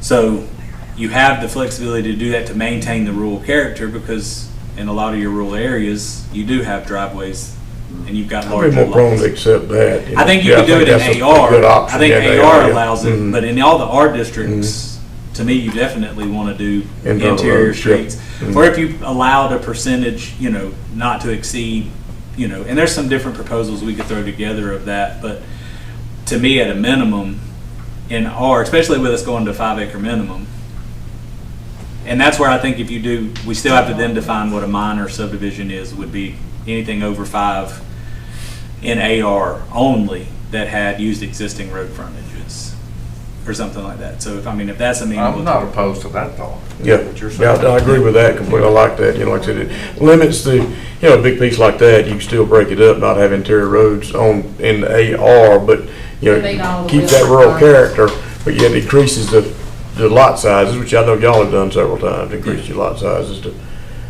Yeah, because the one thing that I do know, and I won't speak for Elaine or for the company that she works with, but if I'm going to put internal streets in, I want a smaller lot size because I gotta be able to make it. Right, you have to, yeah. I That's get where it. the half acre comes into play, because if you do not have the smaller lot size, the math does not work to build the roads. Correct. And it will never happen. Yeah, so if I do the larger lots on existing roads, I'm more apt to be able to do it because I can get my cost to work. Not, that's why I don't mind doing the 5 acres works. But a half acre or an acre or 2 acres is difficult when you end up with that many lots down the road. So it sounds like to me we're okay with AR, you can be on an existing road with but any of the R districts, subdivisions need to have internal streets. If you're gonna do more than. I haven't seen you. What's the magic Nod or number? nod or nod or. I don't really have an opinion. I mean, you have to define, the lot split, and then minor subdivision, major subdivision. I agree with that. You need to Yeah, define that definitely. clearly, and then what triggers you to go to, To an internal street situation. that's right. Mhm. That's right. Once we determine that. So we have to define those triggers. Right. Yes, because my thing is like, what's that magic number for a lot division? Is it 5? Do we say 5 lots every 5 years? You can just split your parcel into 5, and you're not considered a subdivision at all? Anything over 5 requires it to be a subdivision? So, before we tackle subdivision, can I suggest we let the consultant run what we came up with tonight and make sure there's no direct conflict with the current subdivision ordinance? We know there And is. if there is, then whatever it is, correct that, and then send this piece up, and then tackle subdivisions. But it also has to be Subdivision contingent to the is subdivision. It's short. got, It's it's got to short. go together. I don't see how you I do it think they without- go together, and Yeah. I don't think that's a bigger lift. We're not talking about extending or protracting this process. That's not what we're talking about. Okay. We have said from the beginning, they need to go together, because we will have unintended consequences if we do not do that. Well, actually, we could put a clause in there that says in subdivision, we could go in and amend it right now and say, anything in subdivision that conflicts with the new zoning ordinance will override it. That's We what can we're do trying to that. get out of, because then someone can go down the road with this ordinance and put 25 lots down the street with half acres in all those driveways. We're trying to get all this aligned. Does that make sense? Can you put that together? That was gonna be my next question. Lee, that's Lee. Can you, like I said, Yeah, once we get the zoning set, well, I mean, a key is that modifications to the subdivision ordinance do not require the same process as modifications to the zoning ordinance. Right. It's easier. It's faster from a process and notification standpoint and so forth. It's adoption of an ordinance, which doesn't require compliance with the zoning procedures act like it does. So, yeah, we can align with that. I think we've given you enough information, Jeremy. Absolutely, and that was with what I think we're in agreement to what you My have question proposed. is, can we have a formal recommendation from the planning commission regarding What he can get the done. zoning ordinance? If y'all can get that subdivision ordinance to us And then that way we could. Next with it, yeah. What'd you say, Phil? If they can get the subdivision ordinance to us, turn in with it. That's the We key. intend to get this in front of the commissioners in their Yeah. July meeting, Mhm. or whatever we have to do. So I mean, Even if we have to have a special call. call. Yeah. Yeah, if we have to have a call meeting, I've said that all along, but Yeah. I think that's fell on deaf ears a few times, so. And Yeah, then that 'cause way it can go before then in July. Yeah. Because the thing is where we are right now, we've already had the public hearing on this. You've already closed the public hearing. All we have to do is have discussion. So there is no advertisement for anything else that we do with this ordinance because you've already closed the public hearing. So all we have to do is bring something back, and we just need a recommendation to take to the commissioners. And it's slated right now to go on the 28th of July. I said, all you gotta do is get us this, So that's the end of it. I think we Yeah, got the if we zoning, can- all we need to do is the the subdivision. subdivision, and we can call a meeting if we need to finish it up, so to make sure we It's get just it to them by aligned. then. And I think we can. Yeah. I mean, if the only holdup is a subdivision, we can bring the subdivision at next month's meeting Right. and carry it with it Yeah. to the, To the meeting. to the meeting on the 28th, because That I've is- got, it's slated to go the 28th. Can And y'all we're gonna make do that that. happen? We can Yeah. make that happen. Can Yeah. they get it to us, possibly in 2 weeks, where they've got a little bit of time to absorb it, less than 2 weeks, I mean, somewhere I in would that think realm, so. would that be adequate? Mhm. Yeah. 2 weeks in advance of your July meeting, which is going to be July, Which would be 2 weeks from today, yeah, 2 weeks from today, sure. roughly. Yeah. So then at Our your July meeting's meeting, 2 you weeks make from a today? recommendation. 4 weeks. It's 4 weeks from today. to be My exact. calendar didn't Jeremy, I say. think you already pretty much have an idea how you think it should read anyway, right? For the most part, yes. I mean, I think Well, our it's, July meeting will be the 13th of July. Okay. So, yeah. I don't see why we can't find Let it one. count. Yeah. So basically, Jeremy and I work together by the end of the month, And then that prior to the way end of the we month, put it before to the get board on you the 28th. both zoning and subdivision regulations. yeah. That then you take up at your July 13th meeting to Yes. provide a recommendation with the intent of the Board of Commissioners having your recommendation On the 28th. at the 28th of July. Yep. Is that gonna keep you straight? Yeah. Yeah, we don't July intend to change it. I'm here in July, I'm. Yeah. We've been trying I to just wanna get, get we have been something. trying to get this through, we just I want know. to see it in writing where we can approve it, you know? Well, we made a lot of Yeah. ground tonight. Yeah. I mean, we really. So I did. think from where I'm at, based on all the changes that have been made and what we discussed tonight, the zoning ordinance is pretty much ready. He's just gonna address those things, put it in there, and then we'll bring this new draft of the subdivision ordinance at the next meeting. That sounds like a Yeah. plan. And like I said, because the subdivision ordinance does not have to be legally advertised, only before the commissioners vote on it. We'll advertise it for that meeting, but we'll bring it to this meeting, to this It's just a board, recommendation. from just us. as a recommendation from y'all, since it's not a zoning ordinance. Yes.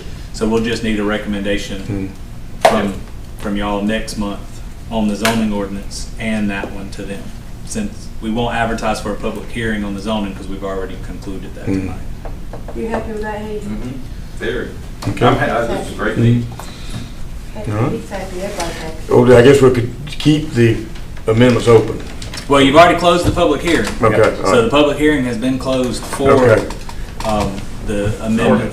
The Okay. only thing that we'll have is next meeting, Subdivision. we're just gonna, well, we're Okay. gonna have the vote. A on- discussion Yeah. about. that's it. We'll just have a discussion and a vote on the Mhm. ordinance, and then we'll have a discussion and a vote on the subdivision. Okay. Or we can do it all as one, Mhm. discussion and one Well, it vote. may be clean enough to do it all. Do a consent agenda. Go with. All right. Do we have any other business then? I guess my thing is when we all be moving to your new offices? Right now, we're looking at probably the first of the month, 1st of July. They've got everything. Going upstairs? Yeah, we're going upstairs. They've got everything painted, floors are in. They're finalizing some final things. We're getting locks and all of the keys and stuff done. We've been waiting on the tax commissioner to finish their move, so we don't get in the way with them, and they're actually moving this Thursday and Friday, and they'll be open Monday. So as soon as IT gets everything situated, they ran all new wires up there for everything. So we're shooting for the end of this month, first of next month. We'll be there. I know, Vice Chair Rush has talked with someone about us having a email address to the county. Our so we personal don't emails. Have to give out our personal email. Yeah, we don't. Some people I was I don't told that mind, was but fine. everybody wants them, and it's like, I just don't want everybody to have my personal email. We've had no action. Yeah. I can run that up the chain. We'll bring it. Tax Assessor Board has Yeah, we'll emails. definitely do that.